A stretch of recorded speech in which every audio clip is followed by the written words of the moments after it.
Guys, let's get to it, man.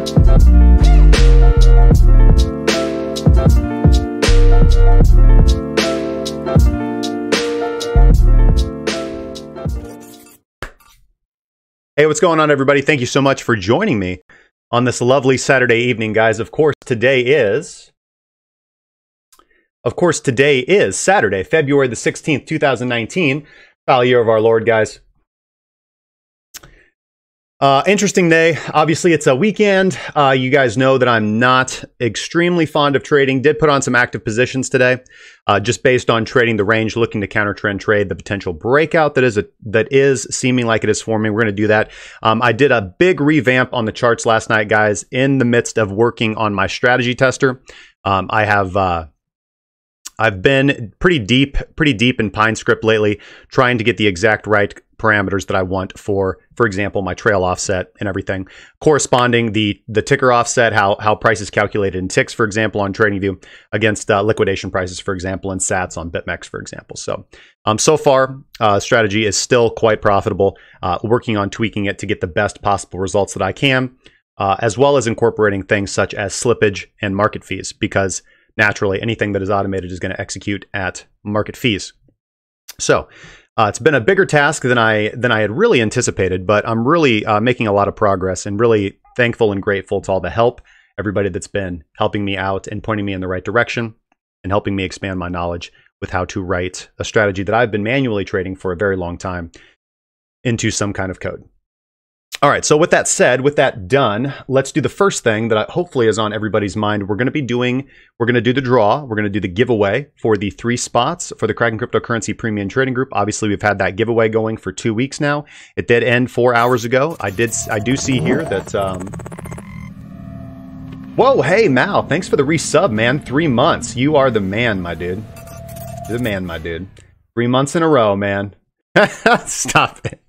PTF over 3C Rect.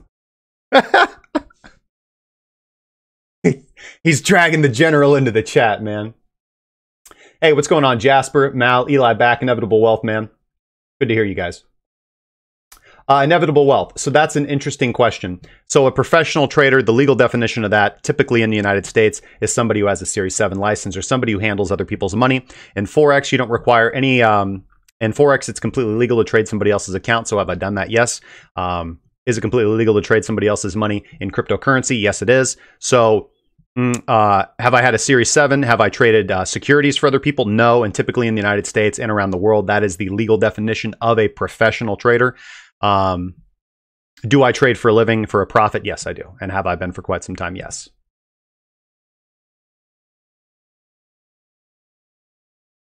Unknown. Ooh, the unknown. Any coins inversely correlate to BTC? Yeah, we can actually take a look. There's quite a few. For example, Enroid. Enroid is going to be a fantastic resource, and I'll show that. But first, let's do the giveaway. So let's hop over here. All right, cool. Everything seems to be working nicely. Let me pop over to my editor here, and boom. All right, so obviously we have had the giveaway going on for about 2 weeks, guys. So we're going to go ahead and list the winners here, guys. Hopefully you guys are paying attention. Hopefully the individuals that have entered the competition are here live in the chat tonight. I will also post these results in the Discord as soon as I'm done doing this. And get that ready. So I'm going to pull open the general channel of the Discord and announce to everyone.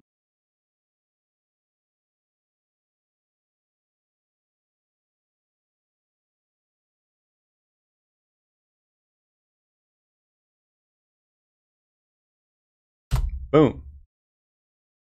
Okay, guys, so this, hopefully I do this right. This should be pretty straightforward. Don't say everything's working nicely. You'll jinx it. You're darn right, Scott. All right, so it seems like we just go over here to winners. All right. We do not automatically contact winners. That's why we got the show. 3 prizes left, and I think I just clicked this button, guys. So here we go. Crossing fingers. Let's hope we don't break anything. We're going to click the button. Boom. Oh, okay. Hold on a second. All right, so... limit entries by date. Nope, anytime. 3 winners to draw, and I will not allow repeat winners. All right, so here we go, guys. Here we go. You guys ready for this? Boom! Just fired the laser, man. I just fired the laser. All right, here we go. Here are the winners, man. Edward Webb Jr., Mateus Yenis, and Kenneth Burmeister, guys. I will send... says, yo, pick me. Alex, you already have access, man. All right, cool, man. Awesome. So we've got Japan, the United States, and Belgium represented, man. This is awesome, dude. Awesome. Very happy. Congratulations, guys. Very much looking forward to trading with you. I will go ahead and email you guys. That you give you notification that you did win. If you are in the Discord and if you are watching this, give me a DM in the Discord, and I'll make sure that you guys get fully upgraded. I'll go ahead and send out all the necessary resources. I'll share our webinar series as well as sharing our resource database, our live trade tracker, and then go ahead and give you guys access to the premium trading group as well in the Discord. So congratulations, guys. Very, very happy that everybody participated in this. Let's see here. Go ahead and take a screenshot of this and post this in the Discord.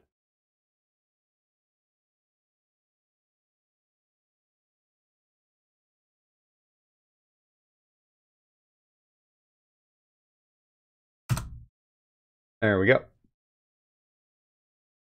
That way you guys can keep me honest, and I will return to this later so that I can email the winners and get that information out to them. All right, congratulations, guys. Awesome. Okay, so with that being said, let's minimize this. Bear cross on XBT. And dumping. There we go. Excellent. Fantastic. That's exactly what I want to see.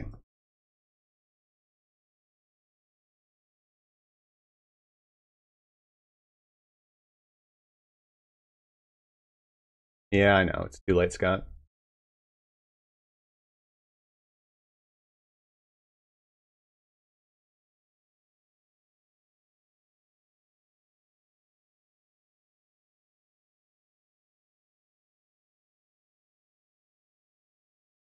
BNB, the future coin of the world. Yeah, man. Great calls on BNB, by the way, man.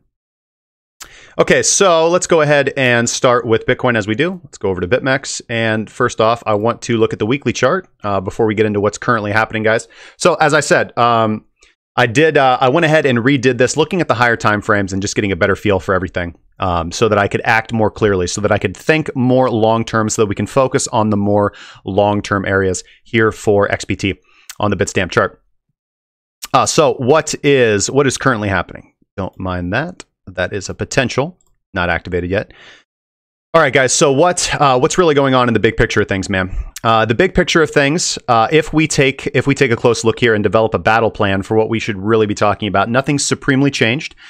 Since the last time that we spoke about this. I mean, obviously, we do speak about this every day. So, but just to give you guys a clearer idea on the higher time frames with weekly levels of support and resistance refined on the daily charts as well. Clearly, we have that resistance equilibrium block. If we want to, we could go ahead and chart it like this. But what I've done in an attempt to get as many lines off the chart as possible so that our thinking is as clear as humanly possible. Okay, so previously, we have been talking about the weekly equilibrium block between 39.30 and 40.96.5 on the weekly time frame as well. That's the trouble area. That is the area that logically you would be looking to sell into as price approaches that area. Why? Price has been rejected from this area once, twice, 3, 4, 5 times.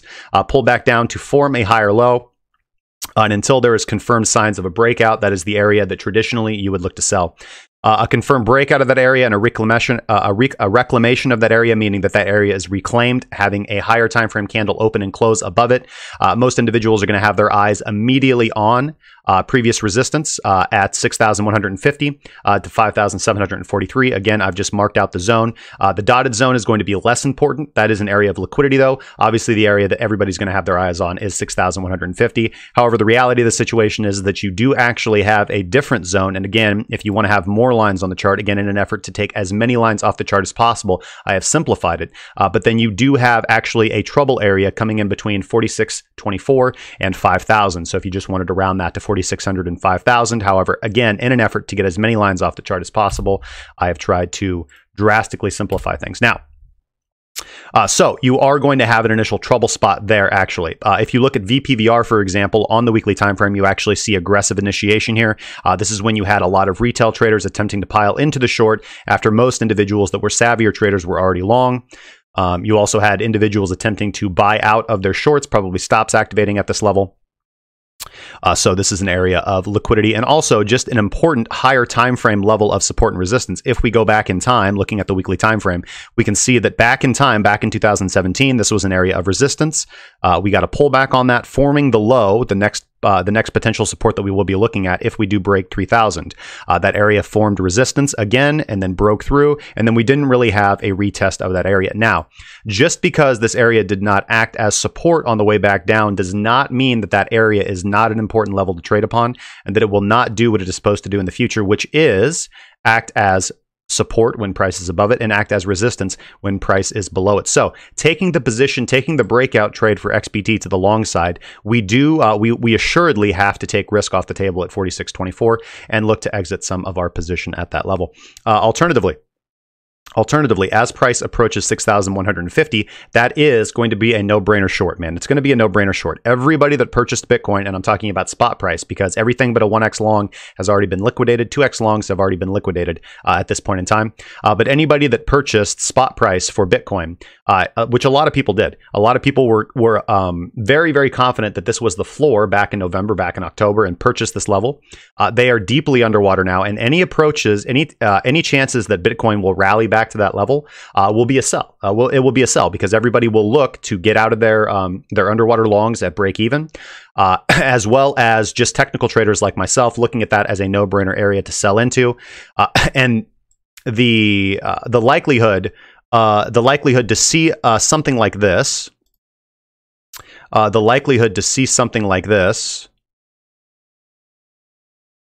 And again, the straight line down is not, again, price does not just move directly down in a straight line, but you guys get the idea of what I'm trying to posit here.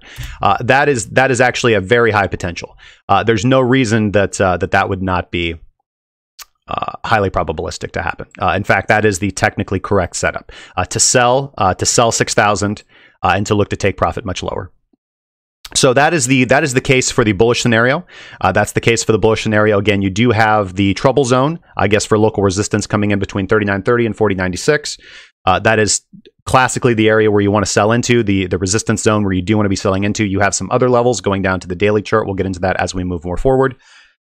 And then again, just to keep in mind that when we do get a confirmed breakout of this zone, price pulls back and touches it. Once, if we close a higher weekly candle, if we close a highly weaker weekly candle, meaning a candle that closes above 4,096, any pullbacks will then be opportunities to buy. Once you posit in a higher weekly close and you pull back from that level, pullbacks are for buying, and that would signify a shift in market structure.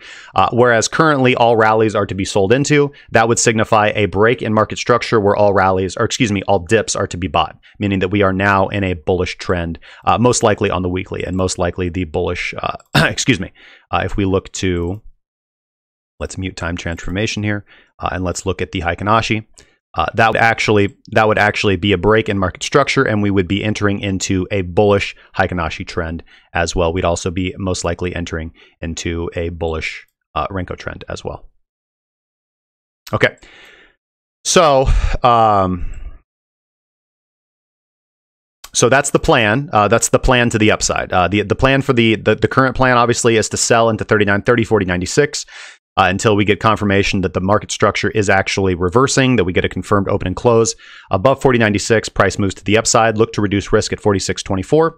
If you wanted to be more conservative, you could wait until the level of 46.24 is reclaimed. Again, if you want to be more precise, that is actually a zone between 46.24 and 5,000, so 4,600 and 5,000. That's the zone to be looking to look for breakouts to the upside. But again, in the interest of simplifying and pulling as many lines off the chart as humanly possible, we'll just be talking about the zone from 46.24 to 61.50. Again, keep in mind that as well, you also have a zone in that level as well if you're talking about the lowest weekly close to the lowest weekly liquidity grab. So the zone of 5,700, let's call it 57.50 to 61.50, let's call it 6,100. That is the area to be selling into. You do need to see a confirmed break out of this. Now, if we are to break, just slam through 61.50 and pull back and reclaim it, I would expect us to move up almost as volatilely as something that we saw here. Because that would be the area of interest, that would be the level in the market that represents the strongest level of current resistance. If that level is to be broken, then I would expect the rally to be quite significant, because again, you're going to have all these shorts that enter in to the classically correct setup of selling into 6,150. You're going to have them underwater or liquidated as price pulls back to reclaim. Shorts are also going to be exiting closer to break even as price breaks and pulls back on the weekly time frame, and then that is going to be gasoline for a rally to the upside. Now. And then you'd just be looking at previous well-defined levels of resistance. You have all your previous rallies. You can use fib extensions, whatever you'd like to do for levels to take profit and reduce risk. Now, looking at the downside potential here on the weekly chart. Let's get, let's take auto off and let's look down here. Okay, so the current level that we have for support that is acted as support was that 33.90 level, the $3,400 level on BitMEX. Now, I do not expect, which we can see right here, it's a liquidity grab on the weekly right here. Hopefully you guys can see that well. It's the low of the previous weekly candle, held up as support twice. Price was unable to close below that level. You can see very clearly how price interacts to this higher time frame horizontal line. Now, that level will not, in my opinion, act as support again. It has already been bought up once, twice, 3, 4, 5, 6 times. It's been bought up 6 times. That level is exhausted. It will not act as support. The next logical area that we can look for support to hold is a liquidity grab down here between 31.80 and 31.21, so between the areas of 3,100 to 3,200. Again, keep in mind that when when we're playing against, when we're looking at the psychology of retail traders, you are actually going to have a lot of stops placed in this area. So as we approach this level, I would prefer, again, to be in a short, especially if we do end up breaking 3430, that level that I was talking about, 3400. I will be in a positional short before then, as I'll talk about when we go to the daily time frame and we look at the market structure, because you don't know how low and how far and how volatilely price will wick below. You're going to have a lot of individuals trying to sell stop into this level, trying to sell into the breakdown. You're also going to have stop losses here for any individuals that are looking to go long closer to 3,200. So you'd much rather be in a long position. Now, the first area of interest is obviously going to be 29.39. That is also the measured move of the descending triangle, was a measured move down to 2,900, an area that's been on everybody's mind. However, the reason that I look at that area is because you can clearly see that this is level of an import. It did act roughly as weekly resistance previously back here. And then once price broke that level right here, it did pull back on a weekly basis and retest that zone. So 29.39 is a very important area. We would see if there are potential buyers at or below this level right here. Again, we do need to see signs of actual accumulation and bullish buying up of price before we actually look to exit our long. Our accumulation goal to the downside for accumulation goal for the potential target for a spring. Again, for me, the level that I have on the chart is 23.91. You can see the import of that on the weekly time frame. 23.91, or to be more precise, $23.31.36. The reason for that is quite simple. It is the 88.6 Fibonacci retracement of Bitcoin from the swing low to the swing high, which is also where we did bottom back in 2014. Coming down below that, looking at more apocalyptic levels, of course, we're going to have $1,924, which is the weekly low at this level right here, and resistance, as we can see. So I'd prefer not to talk about these regions until current market structure has been sorted out. All right, so having said that, going down to the 24-hour time frame, looking at what Bitcoin is doing today, we have formed, in my opinion, I believe I have drawn the structure correctly. We can go to lower time frames, because actually I have drawn the rough outline of this on the 3-hour chart, and then further refine this on the 3-hour chart. As you can see, you have descending resistance, you have descending support, you have a midline which has been well respected by price on closing basis. Looking at the lower time frames, price was looking like it was going to break out until just actually before I hit the button for the show, and now we are seeming to reverse. Now, some positive things, as I talked about, if we throw on our EMAs, as I have been talking about quite at length. Let's go ahead and take the longer term time ones off so it doesn't scrunch the chart so much, guys. Doom, doom, doom. Okay, great. We do again have support coming in on the longer time frames on the daily chart from the 21 daily exponential moving average, and current wicking resistance at the 55 exponential moving average as well. Regardless of how you guys feel about exponential moving averages, bots, algos, and technical traders such as myself do look at these lines, and they are valid and important. Now, if you wanted to be very, very, very conservative, keep in mind also that we have another resistance level. We have another resistance level coming in with the descending trend line as well. So multiple levels of resistance. We actually have 4. We have the 55 exponential moving average hovering right above us.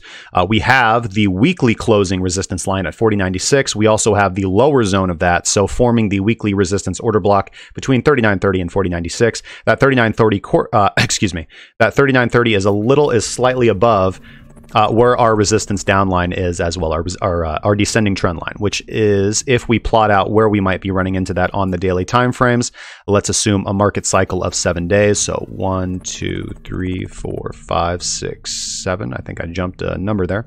That's going to be coming in around 3,800, which is a number that has been on a lot of individuals. Now, if you want to be absolutely conservative and take no long trades in a bear market, then you are waiting for the daily open and close above 40.96, and then you're done with it. You're not looking at the market anymore. You're not looking for a long until price does open and close a daily candle above 40.96.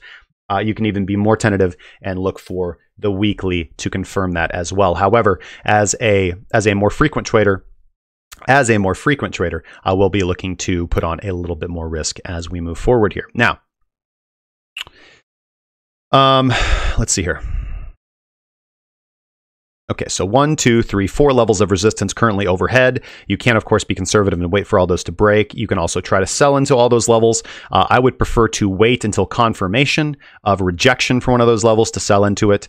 Again, currently not a position in the market. Small long had taken off about 50% of my short. That was about 0.20% over water, probably now down below break even or in profit if we go down to the lower time frame. So let's go to the 3-hour chart so we can look at our actual trading here. 3-hour time frame, which is what we're going to be actively trading on, at least for myself anyways. If we do look at what we've got going on here, we did have descending resistance lines. And so the trade that I had posted last evening before I went to bed was directly before this candle. We were talking about a potential short with a stop loss right here. Why a stop loss right here?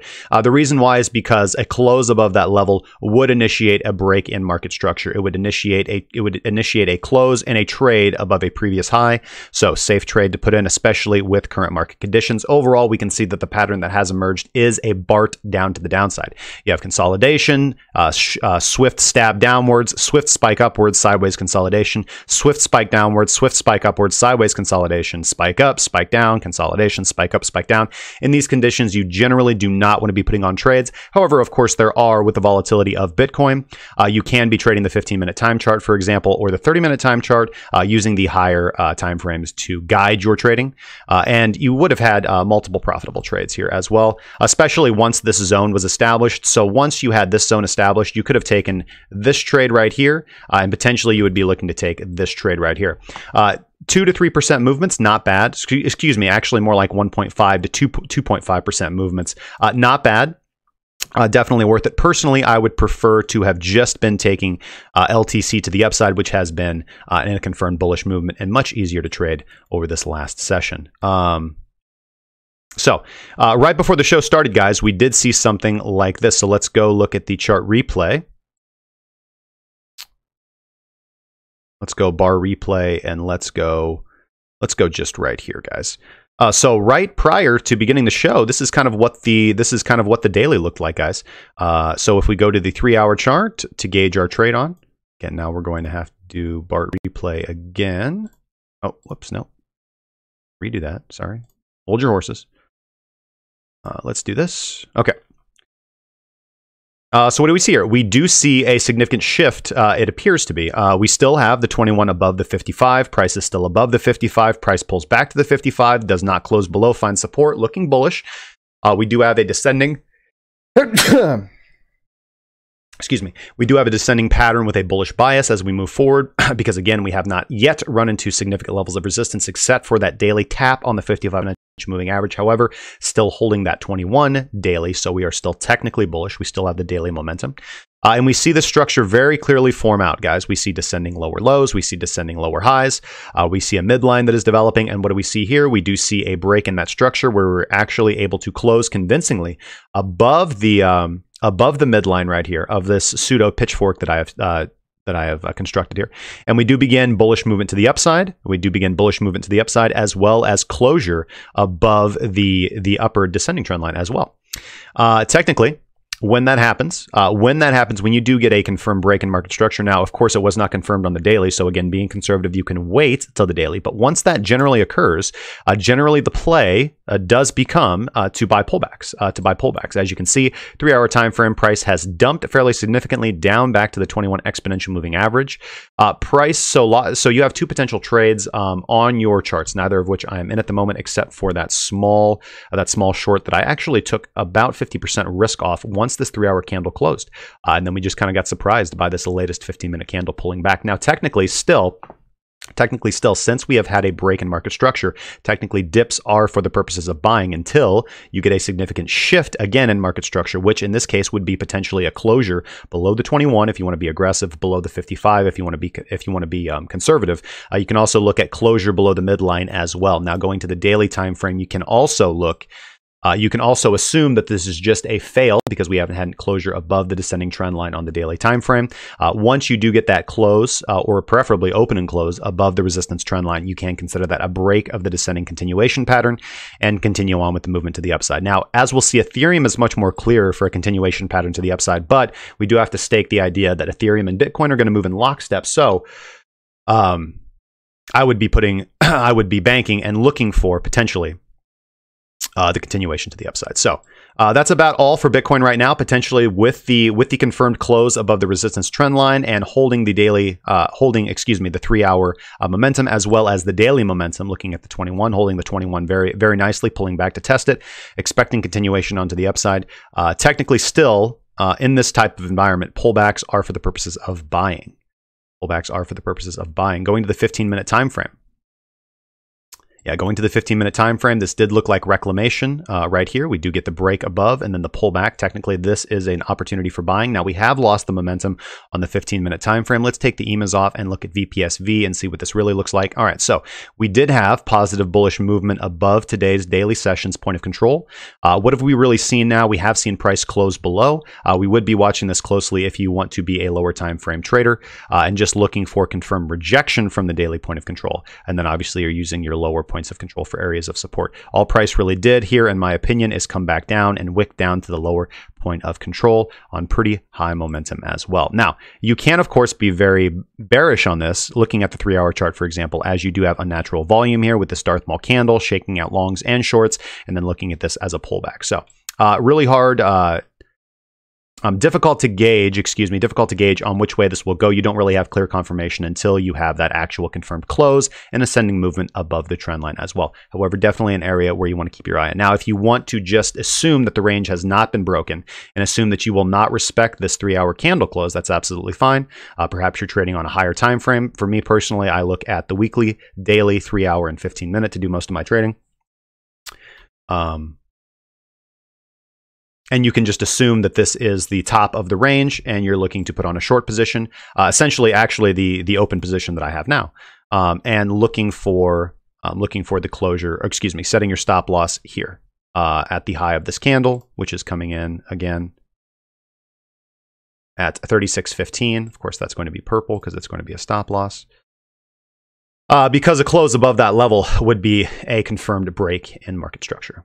And at that point, you would be looking for longs or looking for opportunities to buy dips. But still, actually, technically, right now, once we've closed now above the resistance trend line, pullbacks technically are for buying.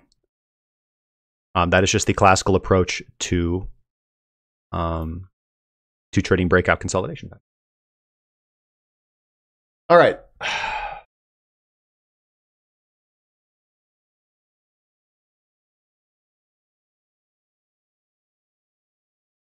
Let me take a quick break and just get with the chat here real quick, guys.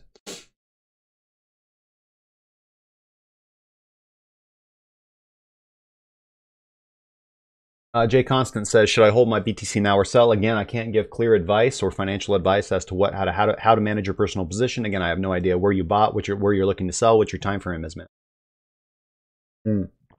I can tell you that technically the setup on the chart right now is to buy pullbacks. And that theory, excuse me. So so you might be asking yourself, well, Justin, if all pullbacks right now are for buying, does that mean that pullbacks to 3,400 are for buying? No, this idea isn't validated if you do close, in my opinion, the 3-hour time frame, the 3-hour candle below the midline, or if you want to be a little bit more, conservative, below the 21, and again, the midline coming in right there nicely with the 55 EMA as well. So either of those areas, closure below those levels, and validates the bullish setup. My wife doesn't believe in me. Some call you Gandhi. Hey, thanks, man.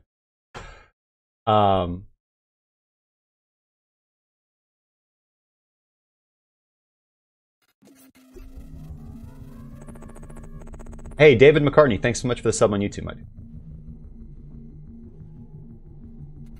Xantimus, yeah, man, you know, like I say, like, I don't follow, so it would be more proper, thanks Anonymous for the sub, it would be more appropriate for me to say that, you know what, Scott, I just realized something, man, like, for the YouTube activity alert list that we got here, man, it's only tracking donations, it's not actually tracking subscribers. We need to fix that in the alerts, man. Yeah, Xantimus, I actually saw, because I have feeds of, like, I don't know, probably like 50 of those other, you know, in my opinion, and again, some are better than others, but other traders, other trading groups, what they're doing, I don't follow them. Sometimes I just honestly, I look at them mostly for the purposes of counter trading. I did see a lot of talk about Cloak. I saw a lot of groups call Cloak, because generally Cloak does pump like 15-20%, man. But yeah, that thing fell. Apologies, man.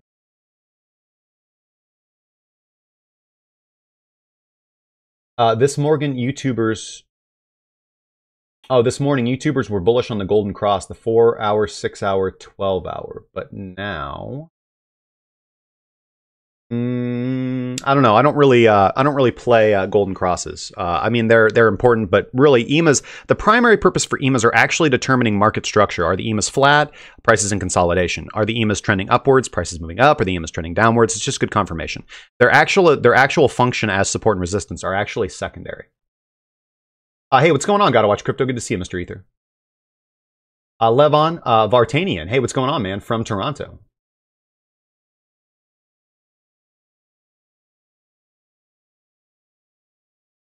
What about 500, man? And what reference is that to me, man? And what is that in reference to? It's because they don't need developers.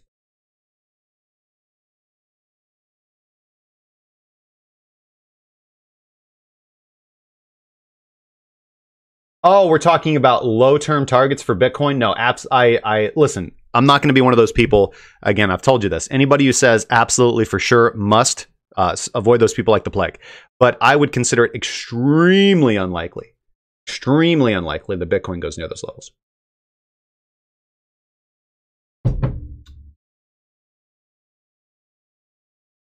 Thank you, Jer.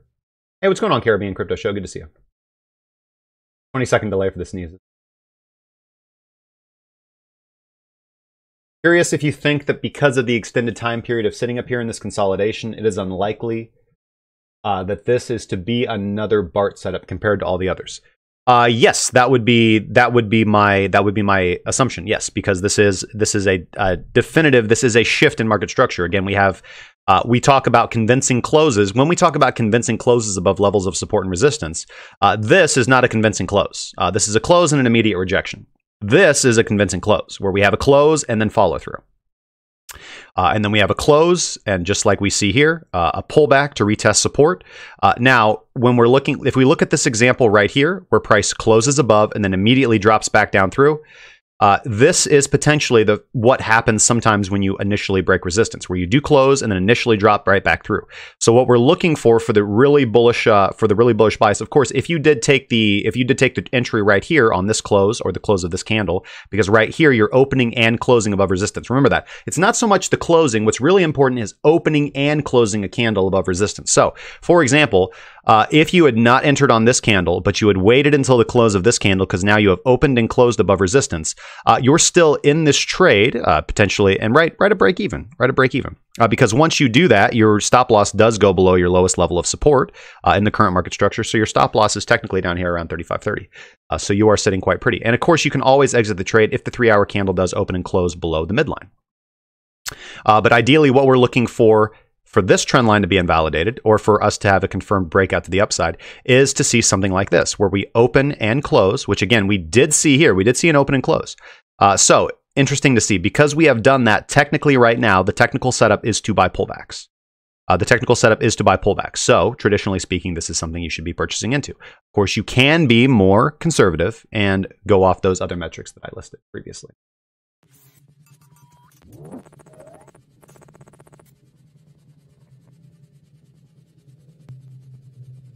Edward Park, hey, what's going on, man? Good to see you, man. Eli back, thank you so much for the $5 donation, man. I highly appreciate that. We'll get the good old IOP in there for you, man. Get that in for you, dude. All right, so let's go over to Ethereum, guys. I want to talk about Ethereum now. We've talked about Bitcoin, so let's summarize what my battle plan is for Bitcoin right now. Still have about 50% of my short position open that I opened last night. My stop loss was right here. I kind of watch how this develops during the show. Again, it's a super small position, so I was just really throwing it out there. Something to do. I notoriously hate trading on the weekends, guys. And when I'm talking about, I don't play around with my capital. I'm talking about very, very, very small position, just to really do something, man. Potentially, I'm on the hunt right now for a good long setup, man. This does look good. Nice descending pattern to the downside. Ethereum looks very bullish. I expect Bitcoin to follow along with Ethereum, and we'll get into that when we look at the Ethereum chart as well. Let's go over here. Just talking about longer term setups, guys. Okay. So we'll start off on the weekly with Ethereum. And something that I'm interested in. So let's go ahead and hide that. Otherwise, somebody is going to yell at me.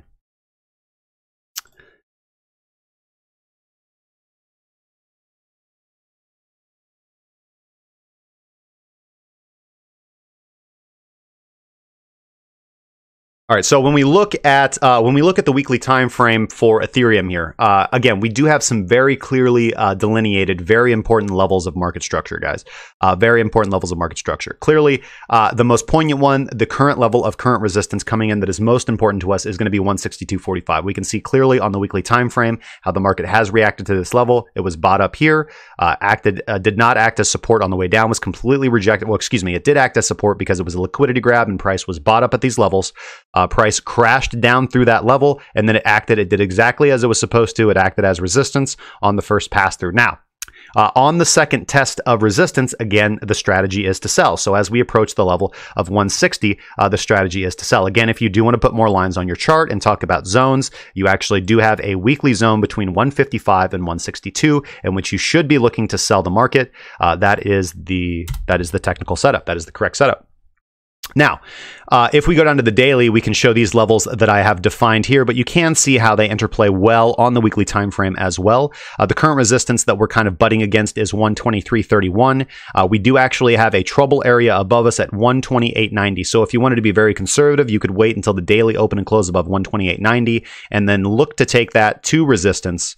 Because that would be a break in market structure. Again, we have a pullback. We've pulled back to support, as we can see here on the weekly time frame. Support once, twice, 3 times around that $100 level. Actually, on the weekly time frame, the level is actually around $100, $99.60 actually, but on the weekly time frame it is $97.60. So you can always go down to lower time frames and refine these levels to fit the time frames that you're trading on. But we also have confluence there because that is that $100 level. So we have that nice round number of psychological support. So round numbers: 100, 50, 200, 1,000, 6,000, 5,500, 7,000. Round numbers like that, traders, bots, algos, but especially retail traders really like to stake their bets on. So if price goes above 6,400, I'm going to go long, and then price reverses at 63.99. This is the way it does. This is why I front run high volume nodes. This is why I front run levels of resistance. So when I'm actually getting down into the trenches and we are approaching areas of support and resistance, I will look at the ranges. I will look at the ranges and look for confirmed rejection from that range, and then I will be looking to enter my short. All right, guys.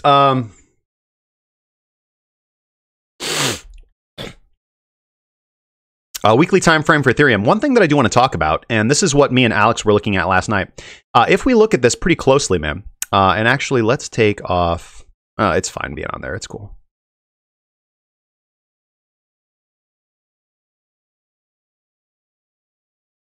Okay.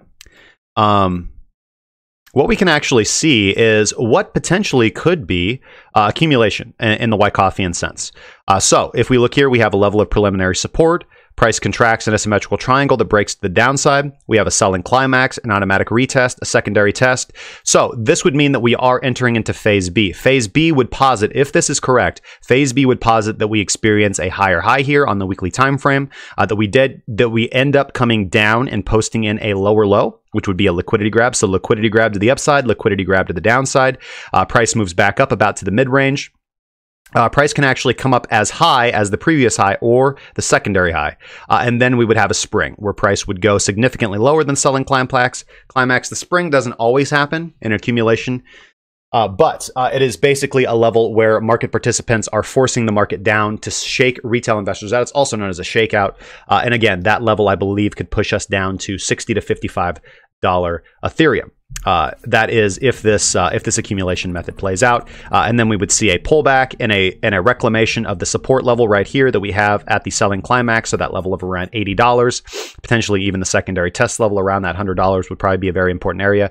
Confirmed reclamation of that area after a confirmed spring down to $60 to $55 would be quite a bullish sign. Basically, after that level, if we dip down to 55 and we reclaim 100, that is fairly strong confirmation at the bottom of the market cycle without breakage of resistance confirmation that you are entering into a bullish trend because it would fit the pattern very nicely. So having said that, that's highly speculative, just something that I'm going to keep my eye on and see how this plays out. Again, I did kind of chart out how this would look, and I'll probably be releasing that on TradingView sometime in the coming days. Going down to the daily time frame as well, we can now see where I've drawn these horizontal levels that the market has responded quite well to. Clearly the level coming in at 123.30, 123 to take a round number to just do a float on it. You're talking about support here, resistance here, confirmed confirmed support, resistance, support, current resistance. You can see the importance of this daily time frame level.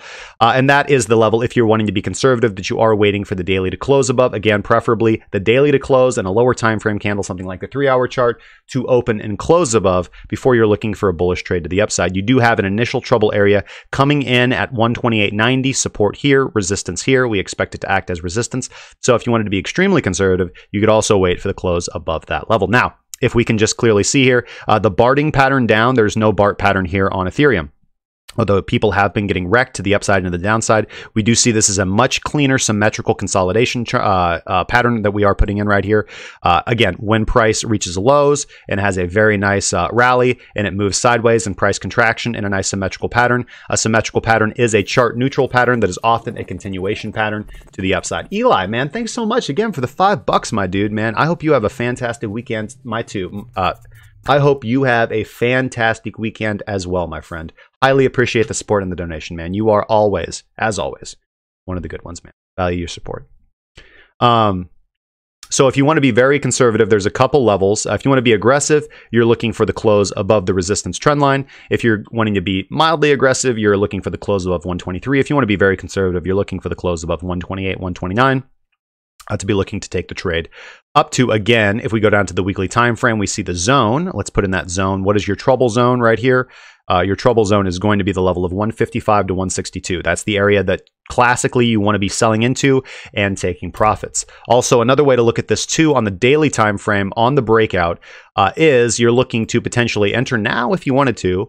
You're exiting your trade with a stop loss of a break down below the symmetrical triangle, and you're looking to reduce risk at 128 potentially. That doesn't make a lot of sense to me because, again, your risk to reward ratio here is quite high. You've got another 30% to the upside before you run into massive resistance.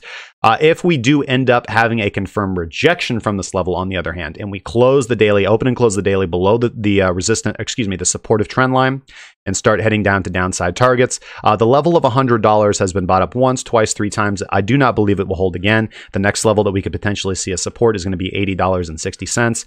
And actually, we're going to have to go to something like the spot price chart to look at lower downside targets. But again, I have posited them on the chart as well. And those are going to be around the level of 75, 60, 50, 75, 60, and 55, just to use good round numbers. We can actually, we can delineate that a little bit better if we were to go to spot price. So now let's look at the 3-hour chart for daily trading. What do we see here? We do see that price ascending overall in price contraction toward the resistance trend line. And again, this test of the resistance trend line does represent a significant shift in market structure. Why? Because we're having bullish follow through on closing candle basis. All right, on closing candle basis. You can see here that we really haven't been able to get above this level. We've just been wicking up to that level. But now we actually have some legitimate follow through. So again, you are being patient. You're waiting for the 3-hour candle to close above, open and close above, preferably, as well as that 123.31 level. That would represent a potential bullish breakout. And again, just the correct move to make, guys. The correct move to make would be to enter and set your stop loss below. Either if you want to be extremely aggressive, to set your stop loss below the breakout zone, or to ideally set your stop loss below the lowest level, significant level of support, which would be right around this area. And again, your upside targets are going to be, you're looking to potentially reduce risk at 128.90. Again, like I said, doesn't seem to make a whole lot of sense to me. If I do something like this, and hopefully he won't get too mad at me. I think you know who you are. Again, you could be looking at targets like this, which I actually think is very, very, very, very gorgeous. 137.55, and again, coming in around that 156.50, which again we talked about being the trouble area. So for me, I'd actually be looking to potentially reduce risk at 137.55, taking 50% of my long off the table, and then looking to sell the rest around that 160, 155, 160 area. All right, hopefully you're not too mad about that, bro.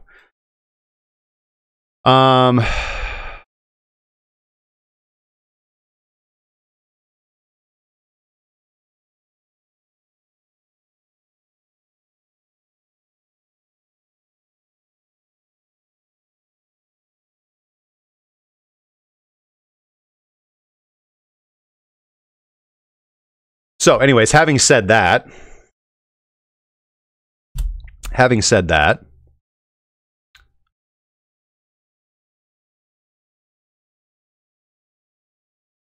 now we just wait. Going down to the 15-minute time frame as well, what do we see? We do see a initial test, a secondary test, and rejection for right now. We haven't had the same thing that we saw with XBT, for example, where we did actually open and close a candle above, which would posit that now dips are for buying. But at the same time, we haven't gotten the strong. If you want to play the range, that's absolutely fine. Playing the range is acceptable at this level, and looking for the downside to test the lower end of the resistance trend line, looking obviously to increase your position if we do end up breaking down bearishly to the downside. Not in a position on Ethereum myself at the moment. Again, waiting to play the higher risk to reward trade, either the break of the supportive trend line or the break of the resistance trend line.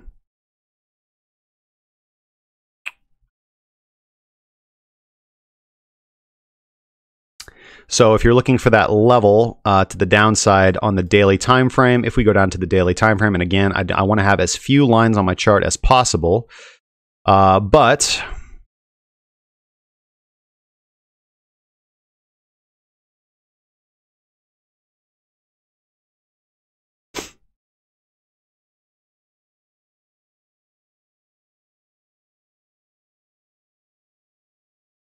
it would seem to me that that level would be acceptable.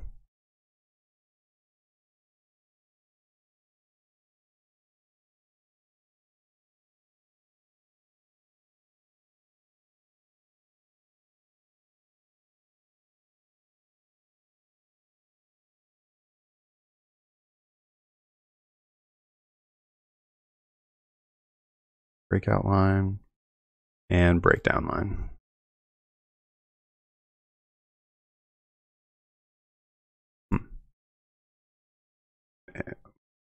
Oh, I see. There we go. So that level for me would probably be about 118. If you wanted to be very conservative.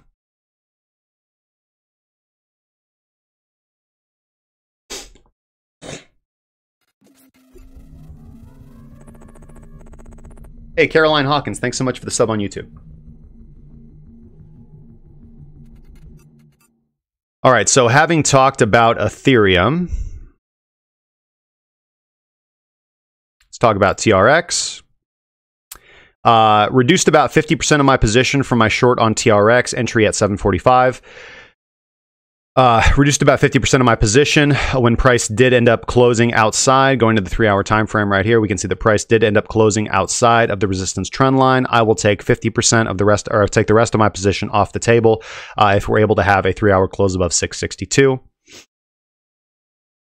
Is my current metrics for this. Now, we do have some levels down below that look fairly interesting. So obviously we have the supportive trend line coming in at 622. We also have an ascending trend line that if price that, you know, we would be forming a nice fulcrum. If price were to break down and enter into this level, I would be looking at this more as a potential apex to break down further. And then obviously the next level of support for me, or at least the next target that I'd be interested in to the downside, would be 549. So just waiting patiently right now, waiting to see which direction TRX decides to take. No really clear signals, man. No really clear signals. Down at support, but this level's been bought up once, twice, 3, 4, 5 times. Doesn't really posit the strength, but anything's possible. Again, first little baby sign of strength, breaking that descending trend line right there, which was the impetus for me to reduce 50% of my risk, take profit off the table. Again, it's been a good ride. It's been a good ride. So we'll just wait patiently, guys. Close above 622. If we go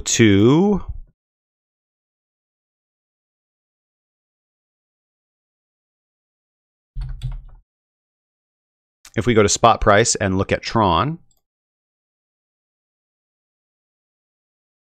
Yeah, spot price and look at Tron, kind of the same thing. Just hovering down in consolidation, very close to support around 641 on spot price for Tron. I talked about this previously, after a bullish, parabolic movement, typically you do put in a 50% retrace, which would be bringing us down to the level of 566. Let's start getting rid of some of these boxes again in a mission to simplify the lines on my chart, guys, as things become less prevalent. So closure below 620, or excuse me, closure below 641, in my opinion, would be bringing us down to 566 with a potential area to be looking out on the chart for around potential trouble area around 605 for a potential level to reduce 50% risk.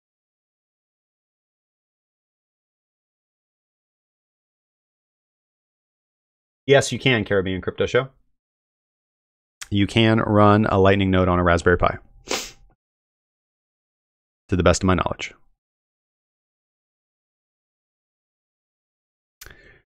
All right, looking at Litecoin.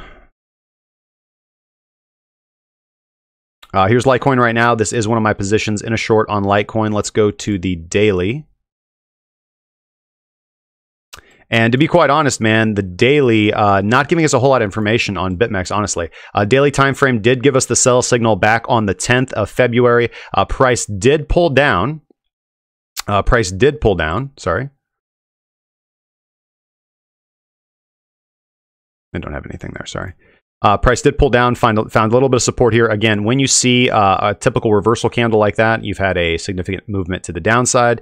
You put in almost no volatility. That's generally a good area for price to reverse. Going down to the 3-hour chart, Litecoin has been quite tradable, especially on the 3-hour and the 15-minute time frame. Just ignore this line for right now. Actually, let's go ahead and make that only visible on the 15-minute chart. Okay. So pretty clear ascending. In my opinion, some people would call this an ascending falling wedge. Again, I don't trade those type of patterns for what they posit in. Two possible potentials right here. Obviously, you have the range trade and you do have the breakout trade. That breakout trade, I do need to see preferably the 3-hour open and close above 1213, 1214. That would be a break in market structure as well as the ascending trend line, and that would posit in a market structure in which dips are to be bought.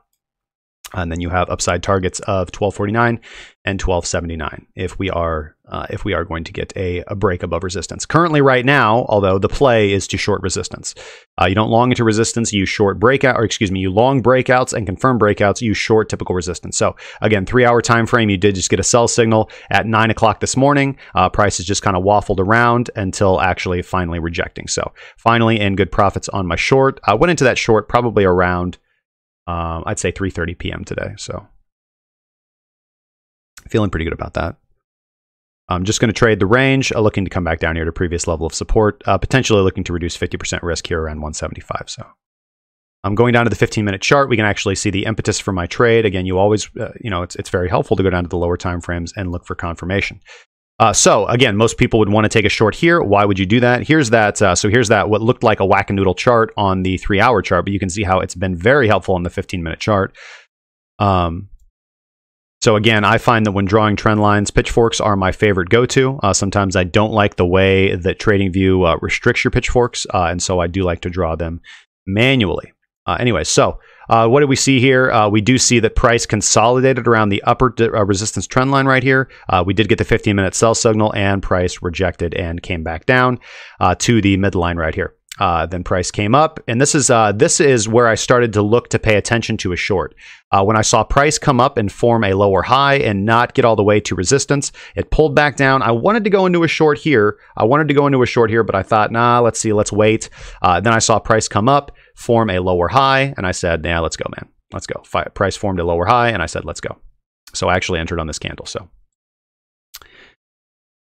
And we'll see. We'll see how price reacts to the midline right here. If we end up crashing down through that, I would expect us to reverse back to the mean, reverse back to the lower supportive trend line, which is the next level of support. And then, of course, if you're looking for a successful strategy, obviously, yep, look at that, boom, down to the midline right now.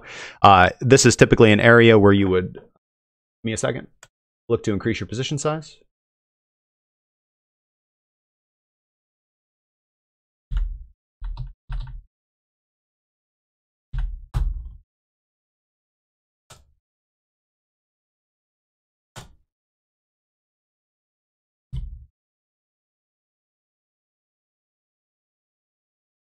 Okay. Same thing, same strategy here. If you do approach the lower resistance line and break through that, then you would look to increase your position size as well. And this would potentially become something like a long-term trade. This would potentially be something like a long-term trade. Now, if you did want to trade the ascending wedge pattern, typically ascending wedges do actualize to the downside. So again, I don't like trading wedges. I don't like trading chart patterns. Again, I don't think that there's really any statistical advantage in trading chart patterns. It's not trading the pattern. It's looking at what the pattern is telling you about price action. So much to do about Litecoin. All right, so Bitcoin, Ethereum, Tron, Litecoin. I think the most interesting things to trade. EOS is, excuse me, let's go find EOS here. Sorry. Oh yeah, okay. Now EOS is now a confirmed short. EOS is now a confirmed chart according to Renko strategy. Bitcoin is, you're not entering a long position yet. Bitcoin, according to Renko, so daily intraday trading is a short. Ethereum, it hasn't really made up its mind. Ripple is, of course, a short. Oh, of course, duh. And the other position that I have open is Ripple. So let's go look at that with you guys. So here's my strategy tester, what I've been working on, for a while, guys. So these are the trades that I've taken over the last few days. So long here. And again, getting this thing to work with trailing stops and the trailing offset and everything so that it actually incorporates market fees and slippage on BitMEX. Because again, you have to understand that when you're parsing this in, you could be attempting to enter during high periods of volatility, and the slippage could be radical, especially if you're market entering. So I've done a statistical average of what slippage is with this strategy and put that in the program as well. So this is just the indicator. This is the strategy tester. So anyways, so yeah, long here, exit long, short here, exit short, and then short from this area right here. Originally the stop loss was, of course, right here. Last night when I went to bed, I went ahead and tightened my stop up to break even. So stop is now at break even on XRP. But look at this, man. Look at this. I mean, on the 15, here's the 15-minute time frame, man. Support, test a support, test a support, test a support, test a support. I mean, this thing is just screaming to just dump. To me, because when you test support so many times, you get weaker and weaker and weaker and weaker, and still haven't really been able to make an impressive higher high. This right here, if we do end up completely rejecting as we did, this is an SFP, a swing failure pattern, where you attempt to make a higher high, you wick slightly above, and immediately reject. The confirmed kill, I mean, we're confirmed killed. We're already confirmed killed, but if we end up forming a lower high now, I mean, it's just like more fuel to the fire. And I'll probably look to increase my position. So let's look at, let's take that off and just look at higher time frame structures here for XRP H19.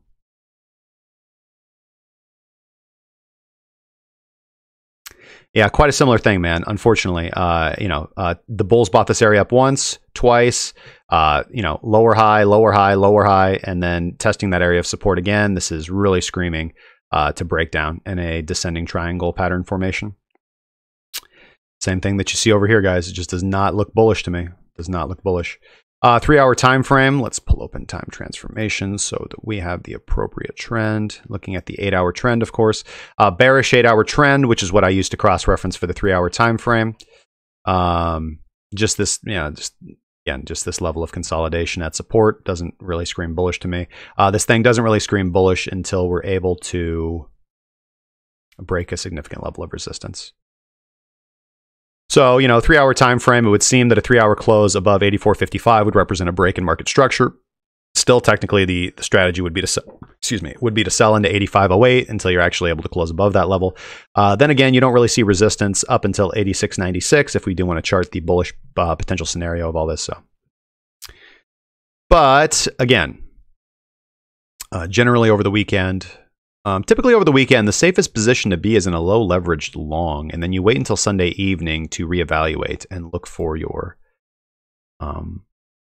larger real position sizes, because the weekend is notorious for retail traders irrationally pumping price.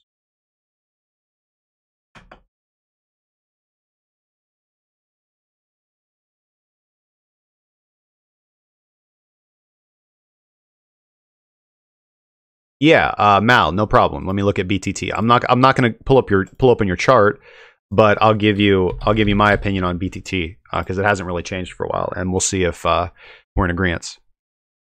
So this is what I was saying. Okay, so this we've done a couple trades on BTT.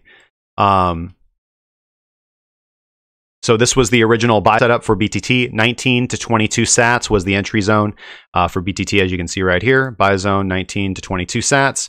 That got bought up. Again, take profit in this zone right here. So that was a gangbuster, 40%.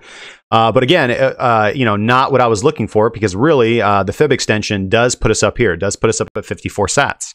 Does put us up at 54 sats, man.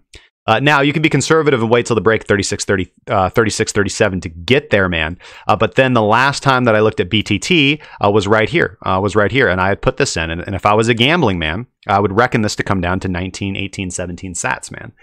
Which would be great, because that would be coming back into my buy zone, and I would hope that it gets bought up a second time, because the bulls have only bought up this area once. I would hope for it to act as secondary support, and then we just ride it and see if we form a lower high or a higher high. Again, breakage of either of these structures of either 30 sats or 26 sats now to the upside does tell you to be potentially in a long position. So closing above 26 invalidates the downside potential here, and potentially you want to move your buys up. If you want to be conservative, you're waiting for the confirmed open and close above 30 sats, and of course your upside targets are just going to be, you know, 36, 37 sats. But if you're really looking for Operation Moon Mission, it's going to be up here at 54 sats, I do believe, my man. Is that congruent?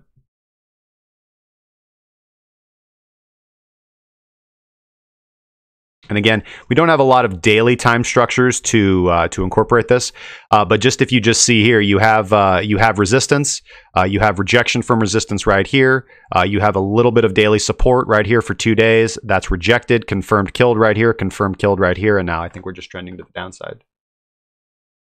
Even with the major pennant that could be forming.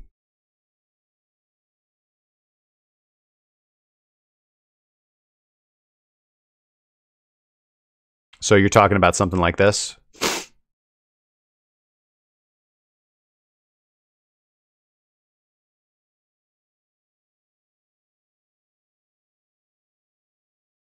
Or this, sorry.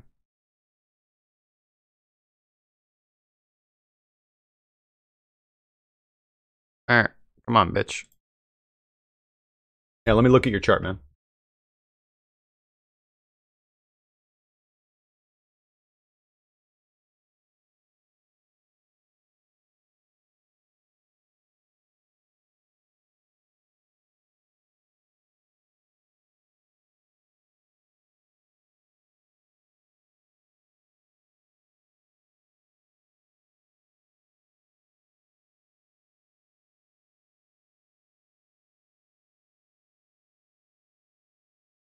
Makes sense.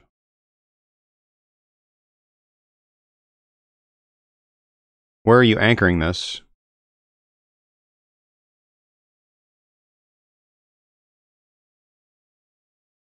Well, I have the ascending line, correct?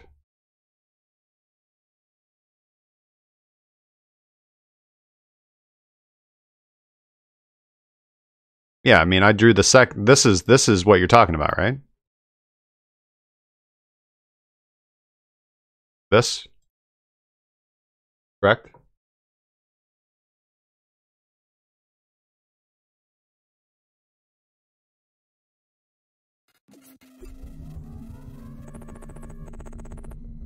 Five.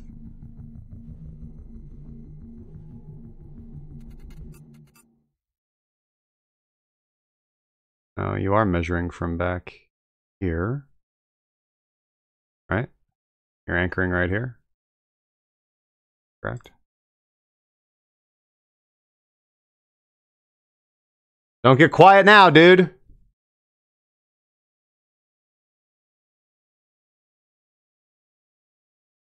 Not on that much of a delay. It'd be helpful if you posted a...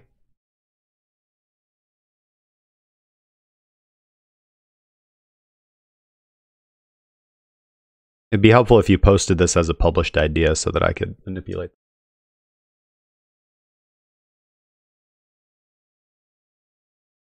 But it's all good. So I'm just going to assume that I have your basic idea correct, right? Correct me where I go astray.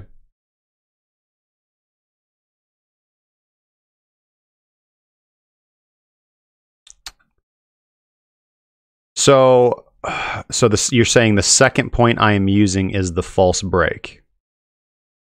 So, okay, maybe we just disagree, because I don't see any other area where you can measure from. I don't see how you can measure from here. I don't see how this is anything.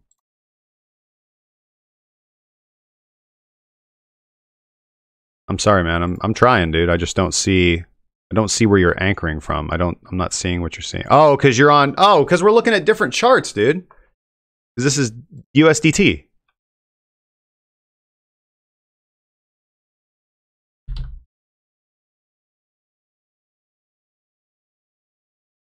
Come on, man.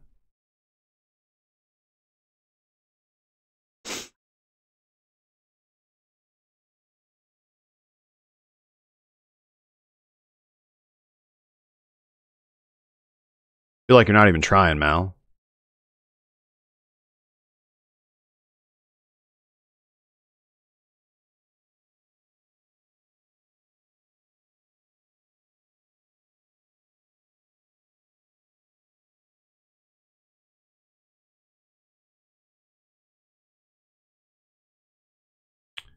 Again, man, I just don't see. I know that we approach this differently, man. I don't see any area where I would anchor an ascending structure than this right here. Because this is a confirmed low and this is a confirmed low. Yeah.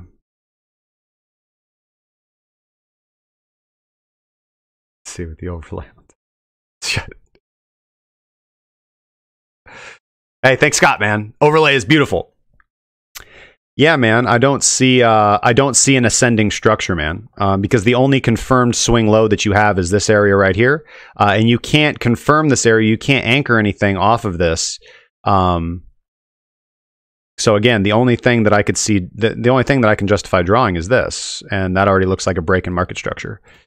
The reason that I can't anchor anything off this is that this isn't a confirmed low, which that was the point that I was going to make with BTT BTC. So, for example, the reason why I could not, or would not, excuse me, the reason why I would not draw this is because you have no idea that this is a low. You could do it if you want to be a predictive trader, but which is ideally what we're looking to do, but you have no idea that this is going to be a confirmed low. You have no idea if price is going to continue to move downwards, in which case this is nothing. Just my personal preference, but I do like measuring from clear reactionary zones in the market when I'm looking at trend lines or resistance lines. I'm not saying that what you're doing is wrong. I know we differ in that, and I know that you're successful. But like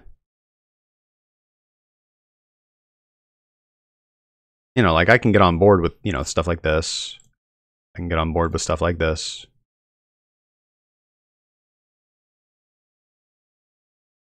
But I don't think I'm going to be able to get on board with you.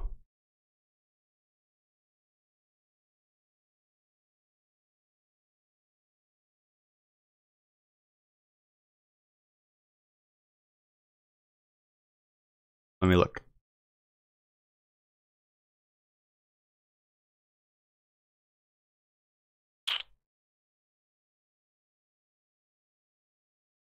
Yeah. I just don't feel. I don't feel like that's anything though, man. I don't feel comfortable measuring anything from that. That's not. That's just consolidation and continuation. That's not a pivot point. In my personal opinion, I could be. That's just how I approach it, man. So let's take that off the table and let's just look at them. So obviously your trade is based off the merits of that. So high volume node within reason of bottom trend line, use a stop loss placement. That's I agree with you on that, and I agree with you on your take profits. I'm just not sure if I agree with you on your entry.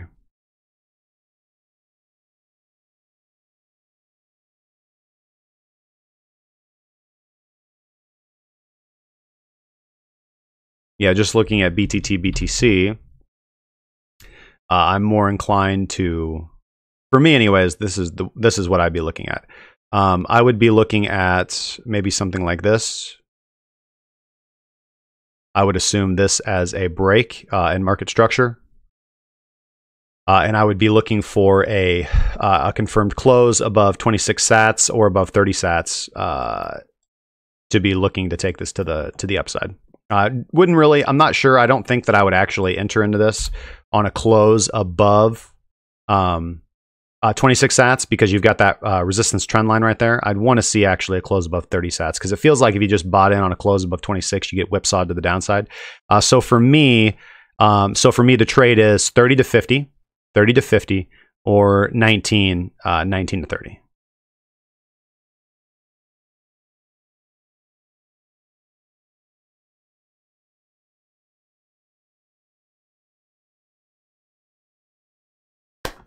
Thanks, man.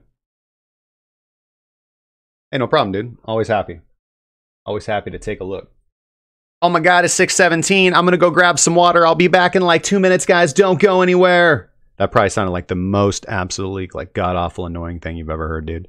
No, I appreciate you guys. Thank you so much for hanging in there and supporting the stream, guys. I'm just going to be back in a couple minutes. Going to go grab something. If anybody has anything they'd like me to take a look at, any thoughts, comments, questions, sarcastic remarks, opinions, death threats, anything like that, man, keep in mind we're going to be doing another giveaway here starting on Monday. So we'll be talking about that when we get back. And yes, guys, I'll be right back. Please relax to the soothing tunes of Ryan Little's West Coast.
You know what I realized now is that we just set up we just set up a situation in which if BTT goes to the moon right now, where going to be another, I told you so. I'm really looking forward to that. All right. Yeah, man, for some reason, I don't think the YouTube thing is working here either. YouTube event list. Interessant. Oh, well. Back to the chart. Go check in.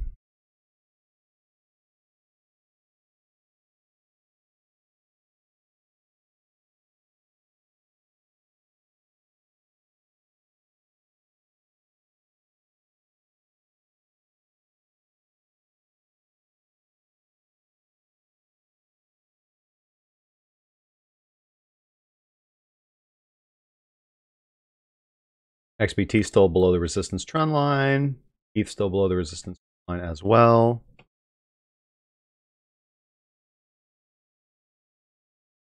Tron. Going down, going down, going down. And Litecoin.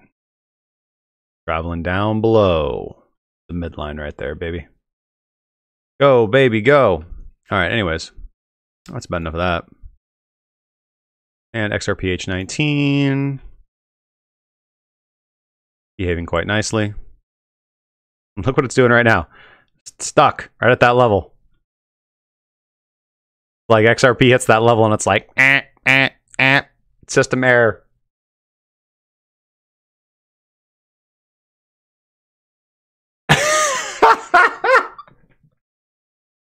Mal says, you know I already screenshotted that chat, man. There's a... So you see where it says up there, like, resub X3? It was just working a while ago, man. Like, but it's not working now. It seems like when I go to, like, the Be Right Back... Yeah, there's something weird, man. Scott, if you're listening, like, when I go to the Be Right Back and then I come back to the main charting... The YouTube alerts stop working. Maybe I'm going to have to browser source those in manually. Or redo them. Hopefully it'll work out good. Can I please check out BNB? Don't really want to, but okay. I know that Mal has is probably the BNB expert here. Mal predicted all this, so. All right, man. If we just go take a look at some, start off, because I need to redo my BNB chart, so maybe we can do this live together. It'll be fun. It'll be fun, man. Okay, so obviously the first thing that I see, the first thing that we need to do when looking at a fresh chart is just map out significant levels of support and resistance. So obviously, very clearly, we have the prime level of resistance coming in right now at or near to the all-time high.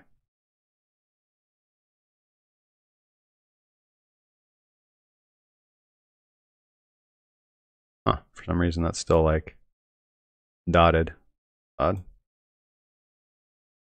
Try making another one. Yeah, okay. Boom. Ha! It wants to be dotted. Or dashed, whatever. That's all good. What's another clear level of support and resistance that we can see on a higher time frame structure? Market reverses here. Market finds support there. Market finds support. Clearly an important level right here. So we'll delineate that as a clear critical level of weekly support.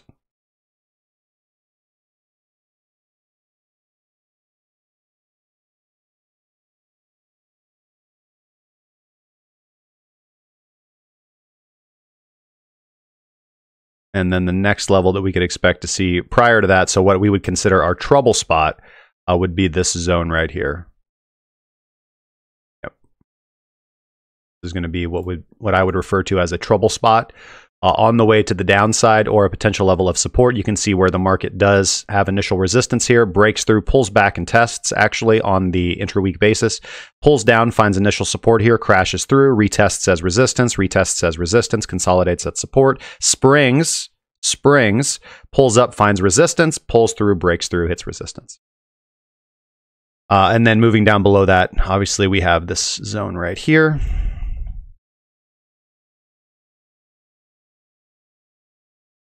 And of course, market bottom. So we'll not worry about those levels right now. So those to me are the clearest and most important levels of confirmed horizontal support and resistance, which are the most important elements, in my opinion, when looking at a chart. So what do we see right now on the weekly time frame? We see an indecision weekly candle at market top. Classically, traditionally, no-brainerly, you sell into this area. You absolutely sell into this area. I mean, BNB has had an absolutely fantastic run since the week of the 3rd of December. And actually, what beautifully, Fit Time Transformer gives you a buy signal right there. Gives you a buy signal right there, baby. Gives you a buy signal. You can wait. You open and close a weekly candle above resistance because this had turned into resistance after failing as support. You should have been in the trade right there. Of course, you had your trouble area right here where you're looking to take 50% of your trade off. And then, of course, you just crash into resistance. And just classically, man, it doesn't matter like how bullish or bearish you want to be on BNB. If you want to be a technical analyst, if you want to trade this chart technically, you sell into this area. If you could short BNB, you short BNB from this level. It doesn't matter what the news says. It doesn't matter what BNB coin can do. It doesn't matter how many apps or coins or dApps are going to use BNB. None of that stuff matters. Charts matter. Lines matter. Horizontal support and resistance matters. Volume matters. Volatility matters. And when a coin or when any asset is at market top, you sell. Now, if you have a confirmed close above this resistance level, then you have a blue sky breakout and you just trend trade that baby as far and as hard as you can. There are many strategies for doing that. So for example, we could be going down to the daily time frame. One of my preferred trend trading strategies is going to be throwing on something like your 21 exponential moving averages. Ichimoku is also fantastic for this. What do you see? You have the exponential moving averages moving up. Every pullback that you get to your 21 exponential moving average is an opportunity to buy. Every close below your 21 exponential moving average is a sell. Every pullback to your 55 is a buy. Every close below it is a sell. All right. So those are your two ascending levels of trend trading strategy. Alternatively, you can use something very simple. You can also use Heikinashi, for example. You have a daily bearish Heikinashi, meaning you're not looking to take a long position. Looking at the weekly time frame as well, once the weekly Heikinashi turns red, then you're looking to be completely out of your trade right now. And you can see we're just following the simple strategy would have got you into every single major move. Again, there's only 3 things that work. 60% of the time, these 3 things work every time. And that's going to be Heikinashi, Renko, and Ichimoku. Hey, thank you so much, Zuhair Nakvi, for the $5, man. Highly appreciated, my friend. How likely do you think is a Bitcoin 4-hour golden cross? And where do you think price action will go if this happens? Okay, so for the purposes of, let me finish with BNB real quick, man, and then we'll go back and we'll look at the potential golden cross on BTC.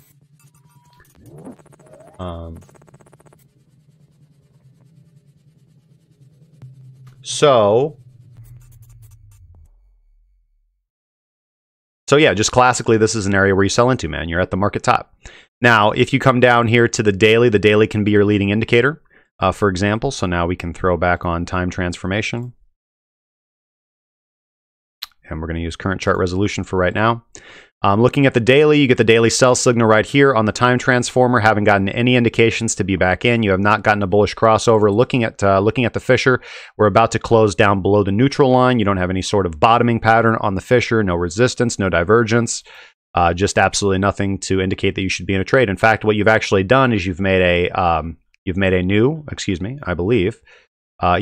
all-time high, which, if this fails, is going to be an SFP, a swing failure pattern, which is very common to see. Very top of the market structure. You wick higher, aren't able to close higher. You get a daily sell signal, which you got right over here at the top of the market cycle. And you've formed a lower high. You formed a lower high, and now you're entering back into the bearish trend. Again, you have a bearish daily Heikinashi as well. So yeah, guys, if I could short BNB, I'd be shorting from these levels. Again, obviously, you're looking at how price reacts. Since you're trend trading, you're looking at how price reacts to your daily 21 exponential moving average. But I think more than likely the next area that would be important, unless Bitcoin breaks unless Binance Coin breaks, it should be called Binance Bucks, man. It's BNB. Unless Binance Bucks breaks, come on, man. Binance Bucks is just a much catchier name. Binance Coin. Why isn't it BNC? It's BNB. Binance Bucks. Unless you break market structure on a daily closing basis, I would expect price to retrace at least to 20,090 Satoshis. That's just your next important level there. Now, obviously, you do have what we can consider a trouble zone. So we can see that here, where price had wicked down to previously, again, back at the top of the market cycle, and where price wicked down to this time. That zone right there. Trouble area coming in around 23418. 23,418 Satoshis. Potentially looking to reduce, well, again, you can't short, but if you were shorting, you'd be looking to reduce risk there. Looking to reduce risk there. Ultimately, you'd be targeting your lowest resistance. You're waiting for actual confirmation to the upside. So yeah, man. You're obviously in a very strong bullish trend, but you're looking at this area for potential exhaustion, man. Just no other way to look at it. Looking down to the 3-hour time frame, do we see any potential 3-hour trades?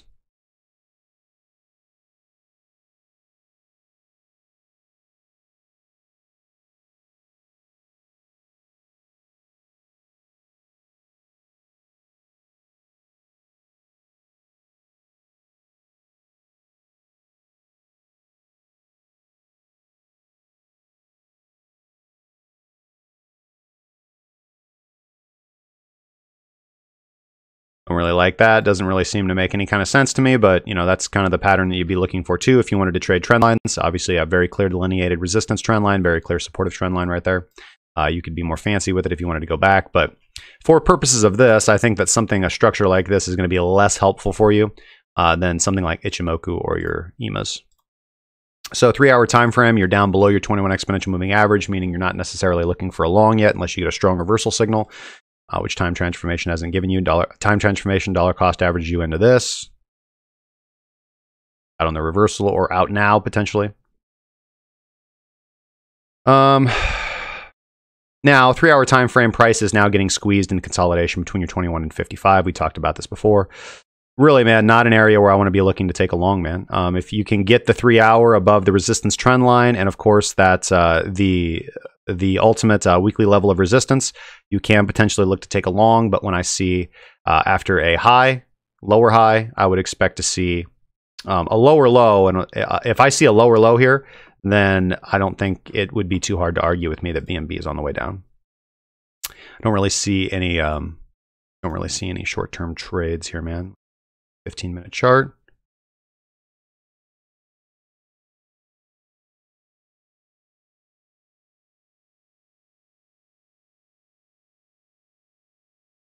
Hidden bearish divergence on the 15-minute chart.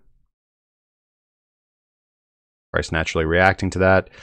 You do have a pretty important level here that BNB is trying to hold itself up from on the lower time frames. You can pretty clearly see it. Doesn't really matter where you want to measure it from. Obviously, that's where you want to measure it from to be absolutely correct. And something like this. I think we could be a little bit more exact if we do that. Classic descending triangle structure. Typically, this will actualize to the downside. That would actually give us a measured movement of 4.89% to the downside. So that point us down to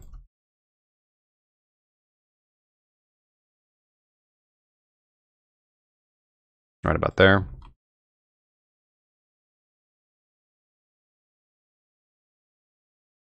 Measured move to the downside, 23,750. Where's that in the vicinity of? Obviously, that's in the vicinity of the supportive trend line that we had drawn and directly in the neighborhood of 23418, which is our first trouble zone, as we talked about. So, yeah, man. I don't really see any potential for a bullish setup, man. Unfortunately.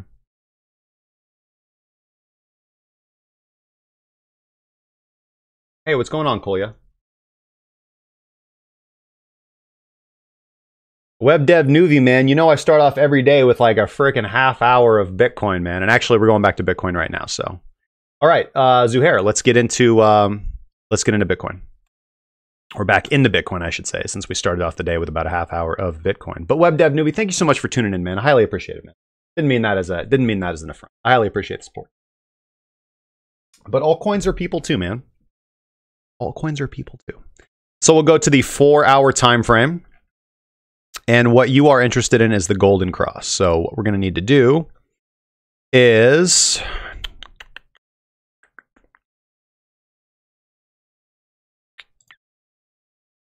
100 simple moving average. And we'll just throw on... Oh, no, it's a smoothed. Darn it!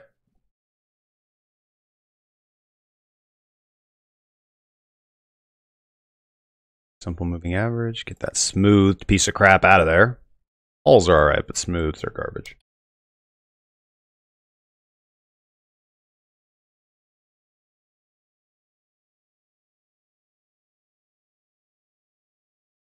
That doesn't seem right to me.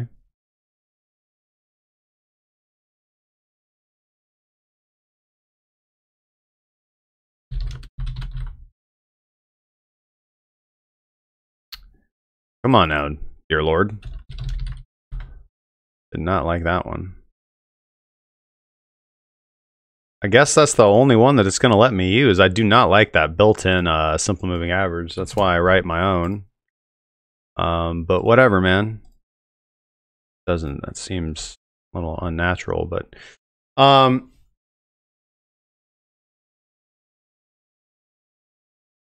so if you're talking about a traditional golden cross, you're talking about a cross of the 50 and the 100 exponential. Unless you're talking about some different kind of golden cross, the 55 EMA trying to cross up to 200. Okay, cool. That's right. That's actually even better. That's in my alley of stuff that I actually care about. So here's my exponential moving average. So the 200 EMA and the 200 simple. Okay, so I assume you're talking about the 200s. Good, because exponential moving averages, in my opinion, are more important than simple moving averages.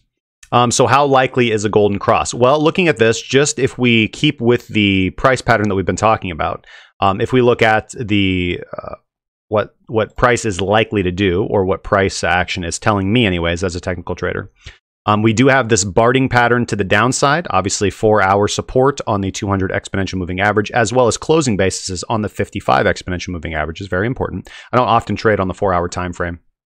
I prefer to trade on the 3-hour time frame, but that's just me. It's kind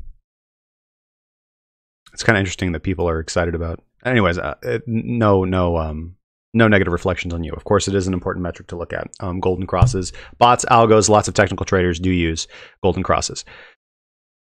So as I talked about earlier, on the 3-hour time frames, but let's go to the 4-hour time frame. On the 4-hour time frame, you do have a confirmed open and close above the resistance trend line right there that I've drawn, which does signify a break in market structure, as well as an opening and closing above the midline of the pitchfork that I've drawn, which does represent, again, a break in market structure. Now, once this happens, logic tells you, or classical trading tells you, that all pullbacks are to be bought in anticipation of a breakout. Looking at the metric in this way, this idea is clearly invalidated if your 4-hour candle opens and closes above the 200 exponential moving average. That would also invalidate the golden cross that would be about to occur.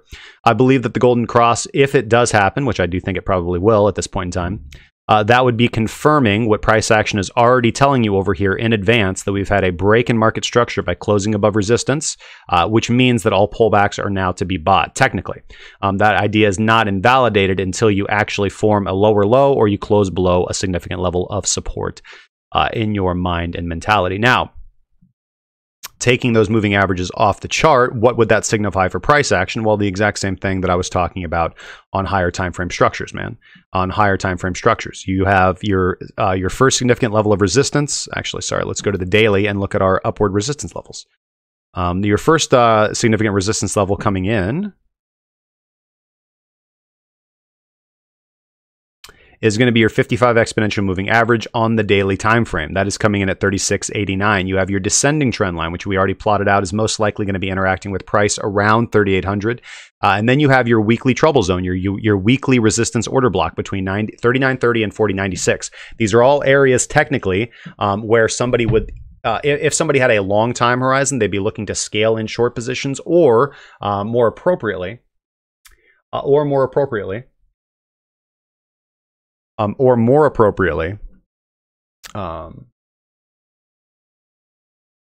you would be actually waiting for a bearish reaction from those levels to enter into a short. However, me personally, I am inclined to think that Bitcoin does make a nice push. I think that if we do end up closing above our high here at 36.51, that's also another important level to look at, actually breaking and closing above market structure, because classically that is how you confirm a breakout to the upside. So we do have current resistance coming in at 36.48. In my opinion, opening and closing, opening and closing a daily candle above that level as well, I think the price would most likely retest resistance in between 39.30 and 40.96. Of course, you're always keeping your eye out for your trouble area, looking to take risk off as you approach your trouble area. I do not think that Bitcoin most likely, again, it doesn't matter what I think. Classically, this still remains an area to sell into, especially on the third test. Because we have confirmed resistance here. Test. This would be a third test, often where you do get the most volatile reaction from resistance or support. And typically you can look for any test after that as a potential break. Really, it comes, of course, liquidity can come in at the top, because as I said previously, when we did come down here and find support at 3,400, I said that this obviously was a level of support. As you can see here, it was the liquidity grab over here, and previous support turned resistance. But I don't think that there was enough volume and liquidity to fill up enough buys for us to break resistance. I do think that we need to come lower before we end up going higher. But this is just a classic descending price contraction pattern that on a lower time frame has been barding to the downside. Just Wick City, no area where you want to be at in an active day trading position unless you're trading the 15-minute and you're just positionally momentum trading, in which case something like Time Transformer has worked out quite well for you. But sticking to our 4-hour analysis here, we have had a shift in market structure by opening and closing a candle above the resistance trend line. That means that all pullbacks are to be bought. If you want to be conservative, the first area that you can look to purchase is above 36.48, or again, looking at those other levels that I talked about. Of course, you have the 55 exponential moving average on the daily time frame. You also have the resistance trend line, and of course, I wouldn't want to be buying in this area. I think that this is the area where you want to be buying, whether you're buying in anticipation of the breakout roughly now, or waiting till Sunday evening to see what the actual market participants will do, or whether you're waiting until a break of the of local resistance and the 55 exponential moving average to take the trade to the upside. Of course, reducing risk as price interacts with the descending trend line, and then of course looking to ultimately sell in between 39.30 and 40.96. Hopefully that helps, man. It's my take. I think the 4-hour golden cross would just confirm what price action is already telling us here.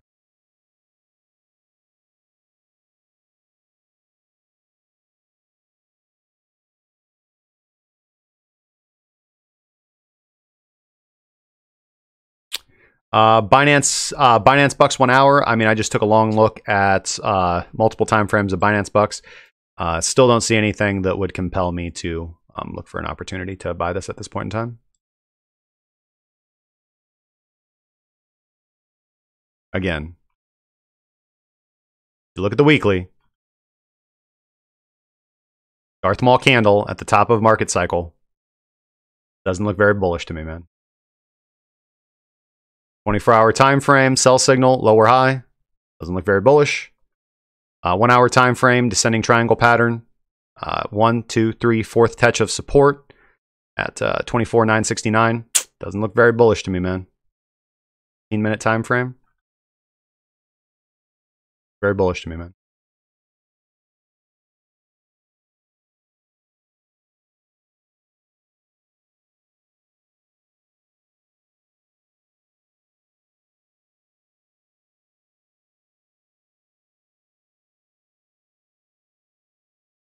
Mal's excited, man. He says, come on, Bitcoin. Let's frickin' do this.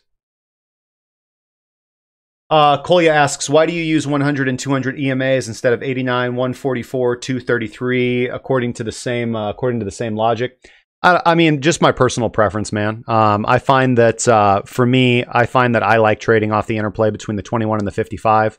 But I don't find that using the 89, 144, and 233 are as effective. I think that using the 100 and 200 simples and exponential moving averages, there are too many bots and algos that are programmed around that. And traders that look at those levels as well. When something's too obscure, too arcane, it typically does not have. It typically is not a self-fulfilling prophecy. So that's just my personal preference and the success that I've found in using the strategy, man.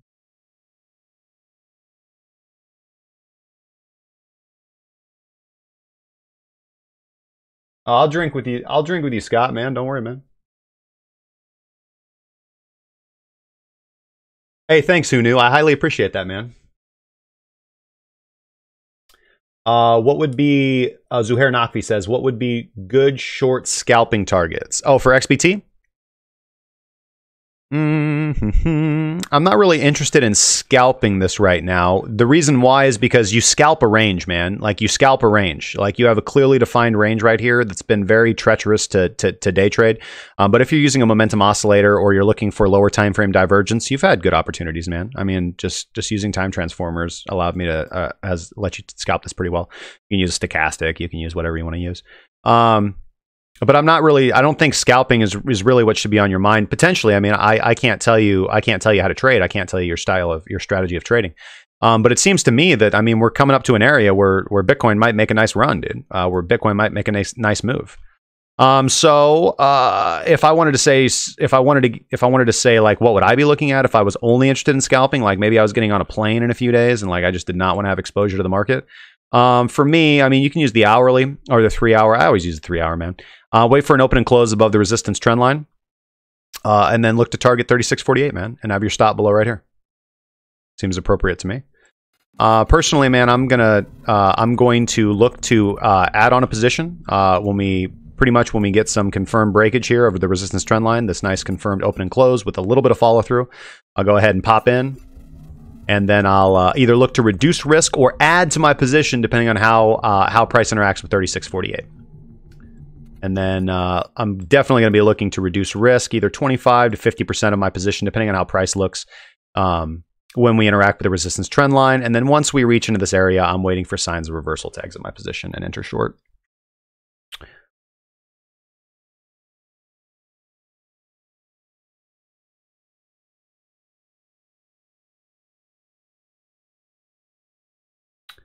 By the way,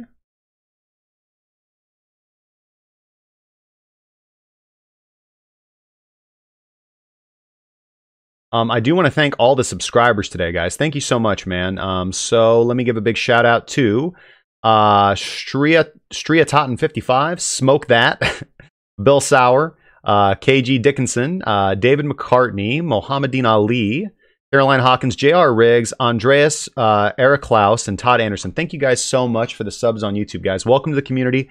I'm very happy to have you guys here. Going over to Twitch, I want to thank Bitcoin Sasquatch. Thanks so much for the follow on Twitch. And of course, Mal, thanks for the 3-month resub, dude. Highly appreciate it, my dude.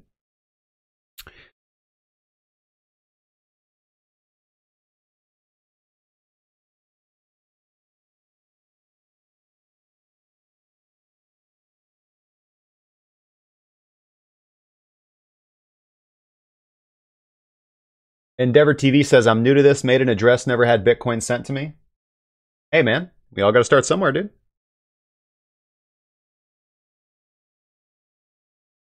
Hey, you're welcome, Kolya.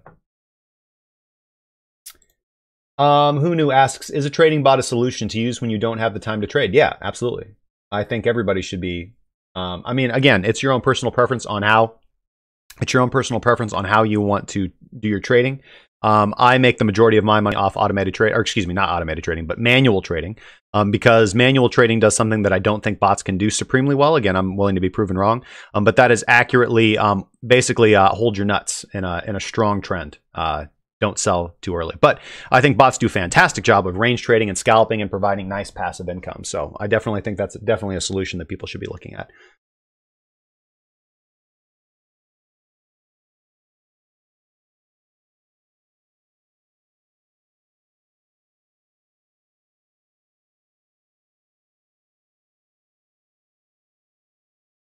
Take a look at ZERP USDT. Yeah, we'll take a quick gander, man.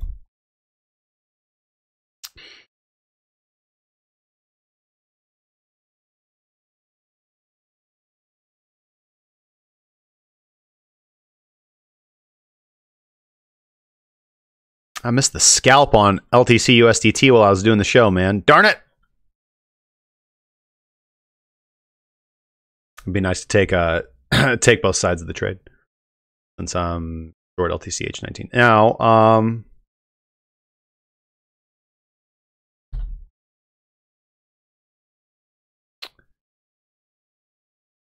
higher time frame structure, XRP USDT.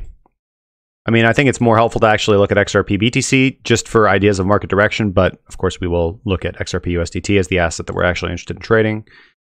Let's obviously just first thing we need to do is pick out what are the important higher time frame levels. Obviously we have this, their level of support, resistance, support. Getting fairly weak. It's been bought here, bought here, bought here. Is it going to be bought here again? Doesn't really look super likely. What's the other area that is very important for price? Obviously this level right here. Resistance. Support, resistance. Support, resistance. Those are actually not dotted. Those are primary levels of support and resistance in the current range that ZERP USDT is trading in.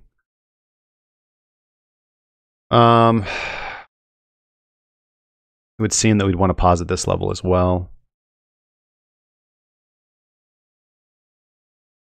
And then we'll worry about the rest later.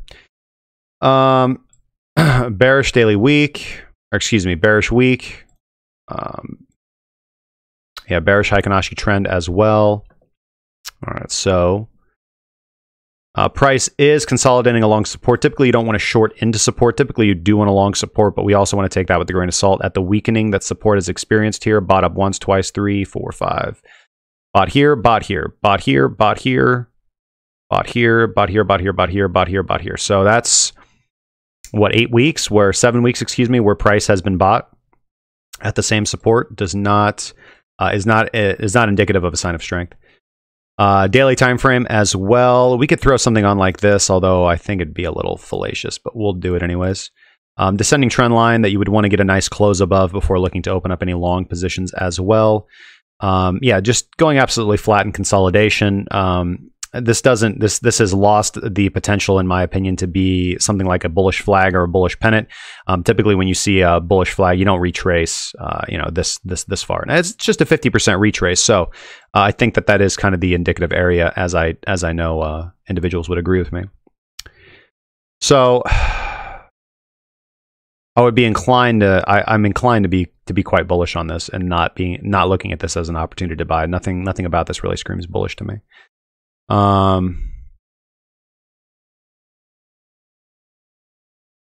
Yeah, you had hidden bearish divergence right here. Hidden bearish divergence right here. We had a high, lower high right here, and a higher high on the oscillator. Price moves to the downside on the daily time frame. Yeah, man, nothing about this really screams bullish. I guess if you wanted to be correct, if we're looking for horizontal levels prior, excluding the diagonal trend line as well, seems that this level would be appropriate. Yeah, seems that level is appropriate. Resistance, support, resistance, current resistance. So let's find something that equitably matches those levels, and you're roughly talking about something like that. That's going to be your local resistance. 31 cents. I think price needs to very convincingly close a daily above that, and then you've got a trouble area that you're keeping your eye on. But if we're able to close all those, man, I don't really see anything holding us back from like 34 cents.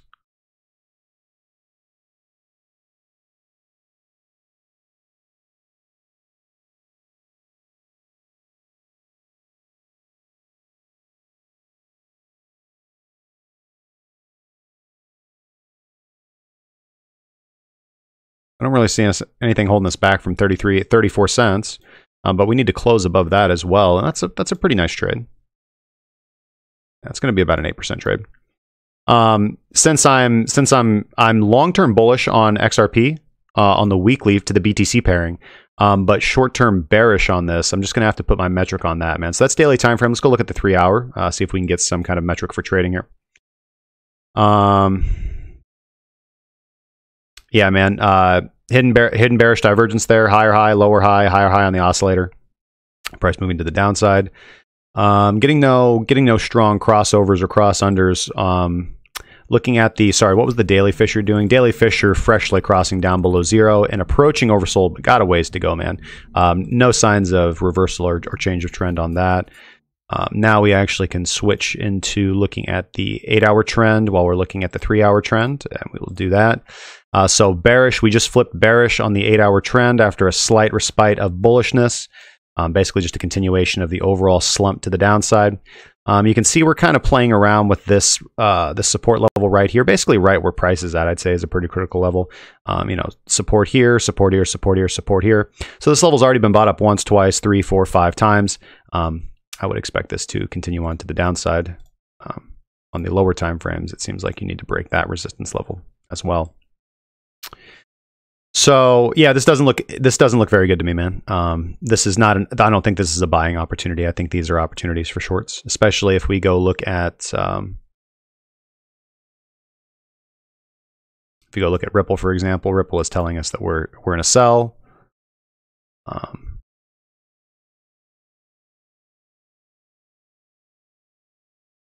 Which is exactly where I'm at right now with XRP H19.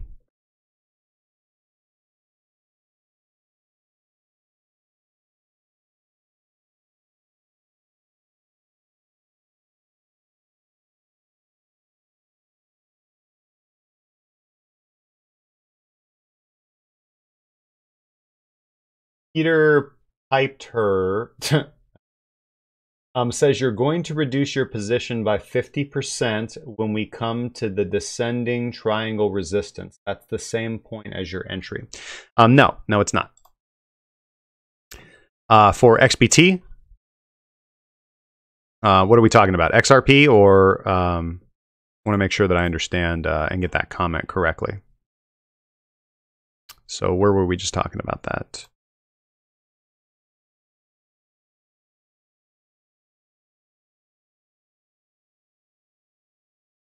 And do I always chart with the UST pair rather than the BTC pair? No. Somebody just asked me to look at the USDT. But I prefer trading USDT pairs to BTC pairs. Yeah. If you can answer those questions, then I'll take a look at, or I'll try to recall what asset you're talking about. The only trades I'm in, bro, is I'm looking to go long on XBT. I'm looking to go long on ETH. I'm short on Ripple. And I'm also short on Litecoin right now.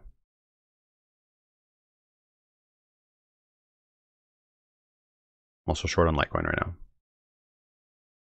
Short on Litecoin. Short on Tron. Still have 50% of my position left. Took 50% off right here when we broke out of the descending trend line. Been short since 7:45.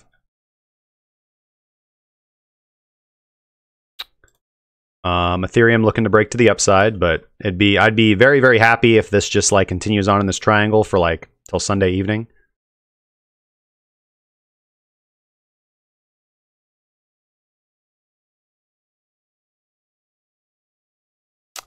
And same with Bitcoin. I'm inclined to want to take Bitcoin to the upside, but not in a position right now. Except for about 50% of my short that's still on. So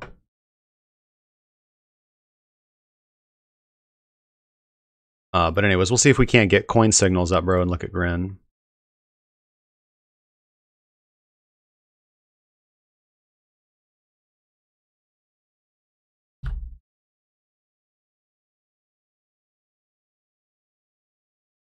Yeah, man.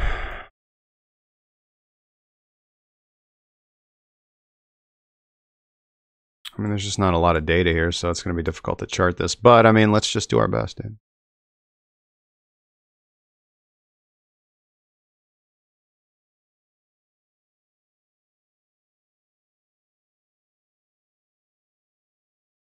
resistance, and obviously support.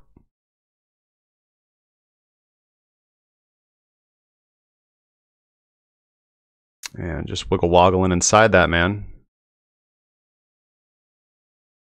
And I mean, you don't really have any clear market. You don't have any clear market structure.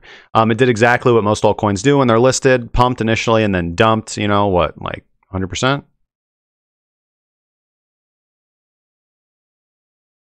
Yeah, 70%.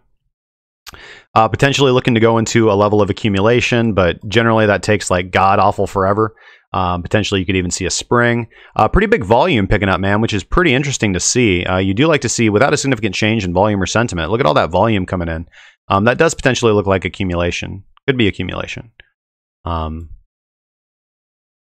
mean, but it doesn't matter. It doesn't matter. Selling climax, automatic retest. All that volume on low candles is interesting. That is pretty clear signs of accumulation and price suppression. A lot of people buying, but price not moving anywhere. Pretty big battle right now. And damn, look at that candle right there. Jesus Christ. It doesn't matter, man. You take price closes above 16.43, you go long.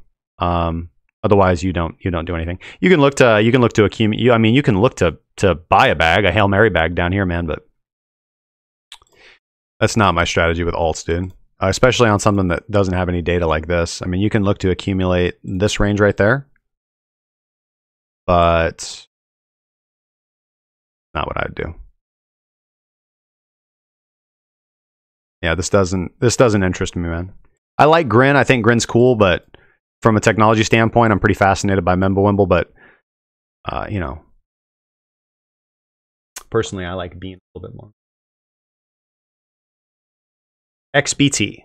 Okay, so we don't have a descending triangle on XBT, so I want to make sure that I just understand you correctly. No, my entry is going to be another confirmed open and close above the resistance trend line. There's no descending triangle here, mate.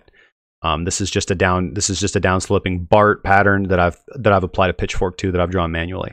So another open and close. This represents to me an area where all dips are to be bought. Just being a little tentative, a little cautious. I prefer to wait for confirmation of the breakout. You can also wait for the confirmation of the breakout above the actual horizontal resistance at 36.48. And yes, I will be looking to reduce my position by 50%.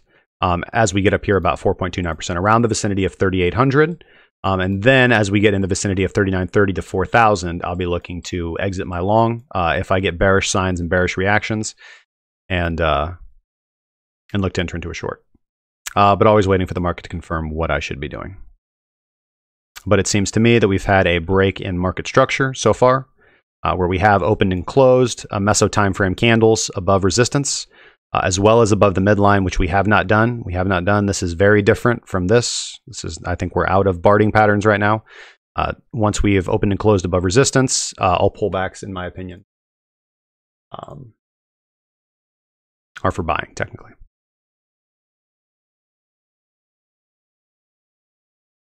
No, I don't think ETH is in an ascending triangle. I think ETH is in a symmetrical triangle.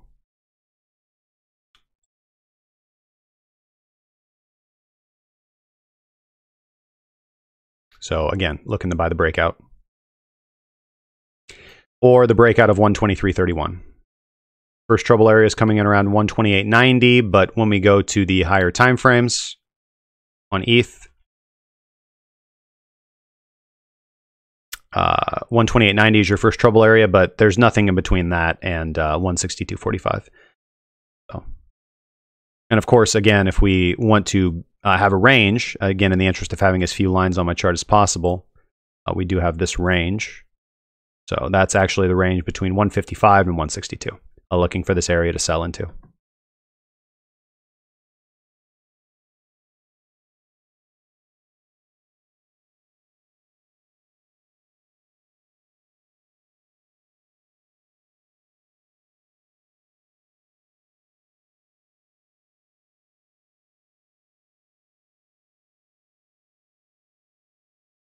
All right. It's 7 o'clock. Actually, it's after 7, so I got to get going, man. It's Saturday evening. I want to go spend some time with my daughter. It's movie night. Smart Crypto Bot says my AI just bought ETH not long ago. Right on, man. Alex Kaluza, hey man, thanks for all the great content. Can you check out Vertcoin? Pumping like crazy right now. Looking to sell some that I've mined. God, I gotta go, man, but I'll take a glance at it super quick. It seems that if it's pumping like crazy, and altcoins don't really sustainably pump for a long time, seems like probably a good opportunity to sell then. Yeah, I mean, you just set a, I don't know, set a 5% trailing stop. See how far she goes, man. Seems logical to me. Seems like this area right here, if price is going to continue to pump, this zone right here would be where you might run into some sticky problems right here. So in between 209, 20 and 22. This zone right here seems like you might run into trouble. But you know, on a pump like this, man, this is going to crash. This is not going to just go up and up and up and up and up. This is going to be like this. When this is done here, very, very shortly, it's going to look like this. It's going to look like this. It's going to go up and it's going to wick down about 50%. It's going to look like this candle right here. So, but we'll see. Maybe we can get up here to. That's pretty crazy, man. 100% in the day. It's nice, dude. Mr. Valentine, yes, I am. On my open positions, yes, I am. Quick recap. Short on Litecoin, guys. Short on Tron. Short on XRP.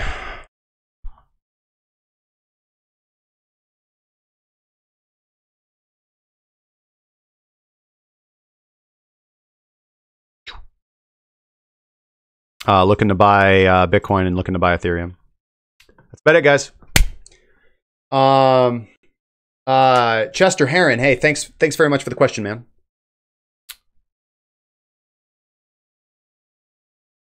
It's a descending trend line, Peter. Formed by connecting the previous daily highs. So I would make the argument that we're either moving into a pennant formation, but we don't have an equidistant low to draw a descending triangle. You need consistent support, and you don't have that. So the only argument that can be made, since this is now a confirmed level of support, where price did reverse from, I would have to make the argument that the only structure that makes sense is a pennant formation. So no descending triangle, buddy.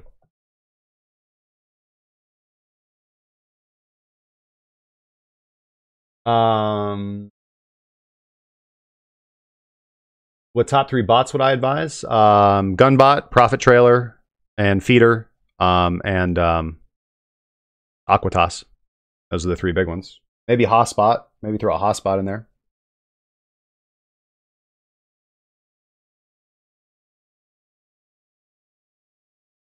All right, guys. That's all for today, man. I got a jet. About 7 o'clock, time for me to go to bed. Not time to go to bed, but it's movie night with the daughter. Again, I want to give a big thank you to the 3 winners who won the 3 people today won a free month in the Kraken Cryptocurrency Premium Trading Group. Edward Webb, Matthias Yenis, Kenneth Burmeister. I will be sending you guys emails in the morning, getting out to you, and hopefully getting you guys all signed up. So I'm very excited to trade with you guys. Congratulations again. Starting on Monday, we're going to be doing another giveaway, guys, where we're going to be giving away 5 masternodes worth of X42 coin.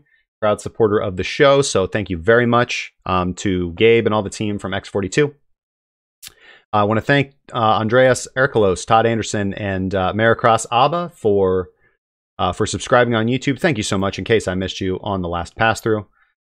Okay, nothing new on Twitch. All right, that's about all, guys. So, as we normally do at the end of the show, guys, if this is your first time to the show and you appreciate the comment and you appreciate the content and you want to support the stream, highly appreciate it if you hit that subscription button, hit the bell because we're here every day, guys, and the thumbs up help pushes us up in the ranks. I think this is important information that needs to get in front of the eyes that need it the most. So if you guys could support that us in that endeavor, I would highly appreciate it. If you guys would like to support us in a more substantial way, help keep the lights on, of course, you can go over to twitch.tv/Kraken Crypto. Link is in the description down below. Give us a follow, give us a subscription. There is some more fun stuff to do if you're watching us over on Twitch. We're looking to add to that every day. It does help support us in a more substantial way. Of course, you can also look into one-time Patreon donations on our Patreon, of course, link in the description, or purchasing some sweet-ass merch on our merch store, guys. I have heard that drinking your morning coffee out of a Kraken Cryptocurrency HODL mug does make you 95% more successful in your trades and 80% more attractive to the opposite sex or the same sex. You know, it's whatever, man. There's no judgment here, guys. It's all good with me. If you guys would like to join the Kraken Cryptocurrency Premium Trading Group, please go to premium.krakencryptocurrency.com. You'll get access to the Members Lounge, the Day Trading VIP voice chat, our database resource library, our webinars, and all the active trades and setups from the Kraken Cryptocurrency traders and analysts, guys. It's been great chatting with you guys and doing the show tonight. Obviously, tonight was Saturday, February 16th. You guys have been absolutely awesome. Thank you so much for all the support, all the super chats. You guys are absolutely fantastic. I hope today's show has helped crack cryptocurrency for you. And until tomorrow, trade safely, guys. I'll see you later.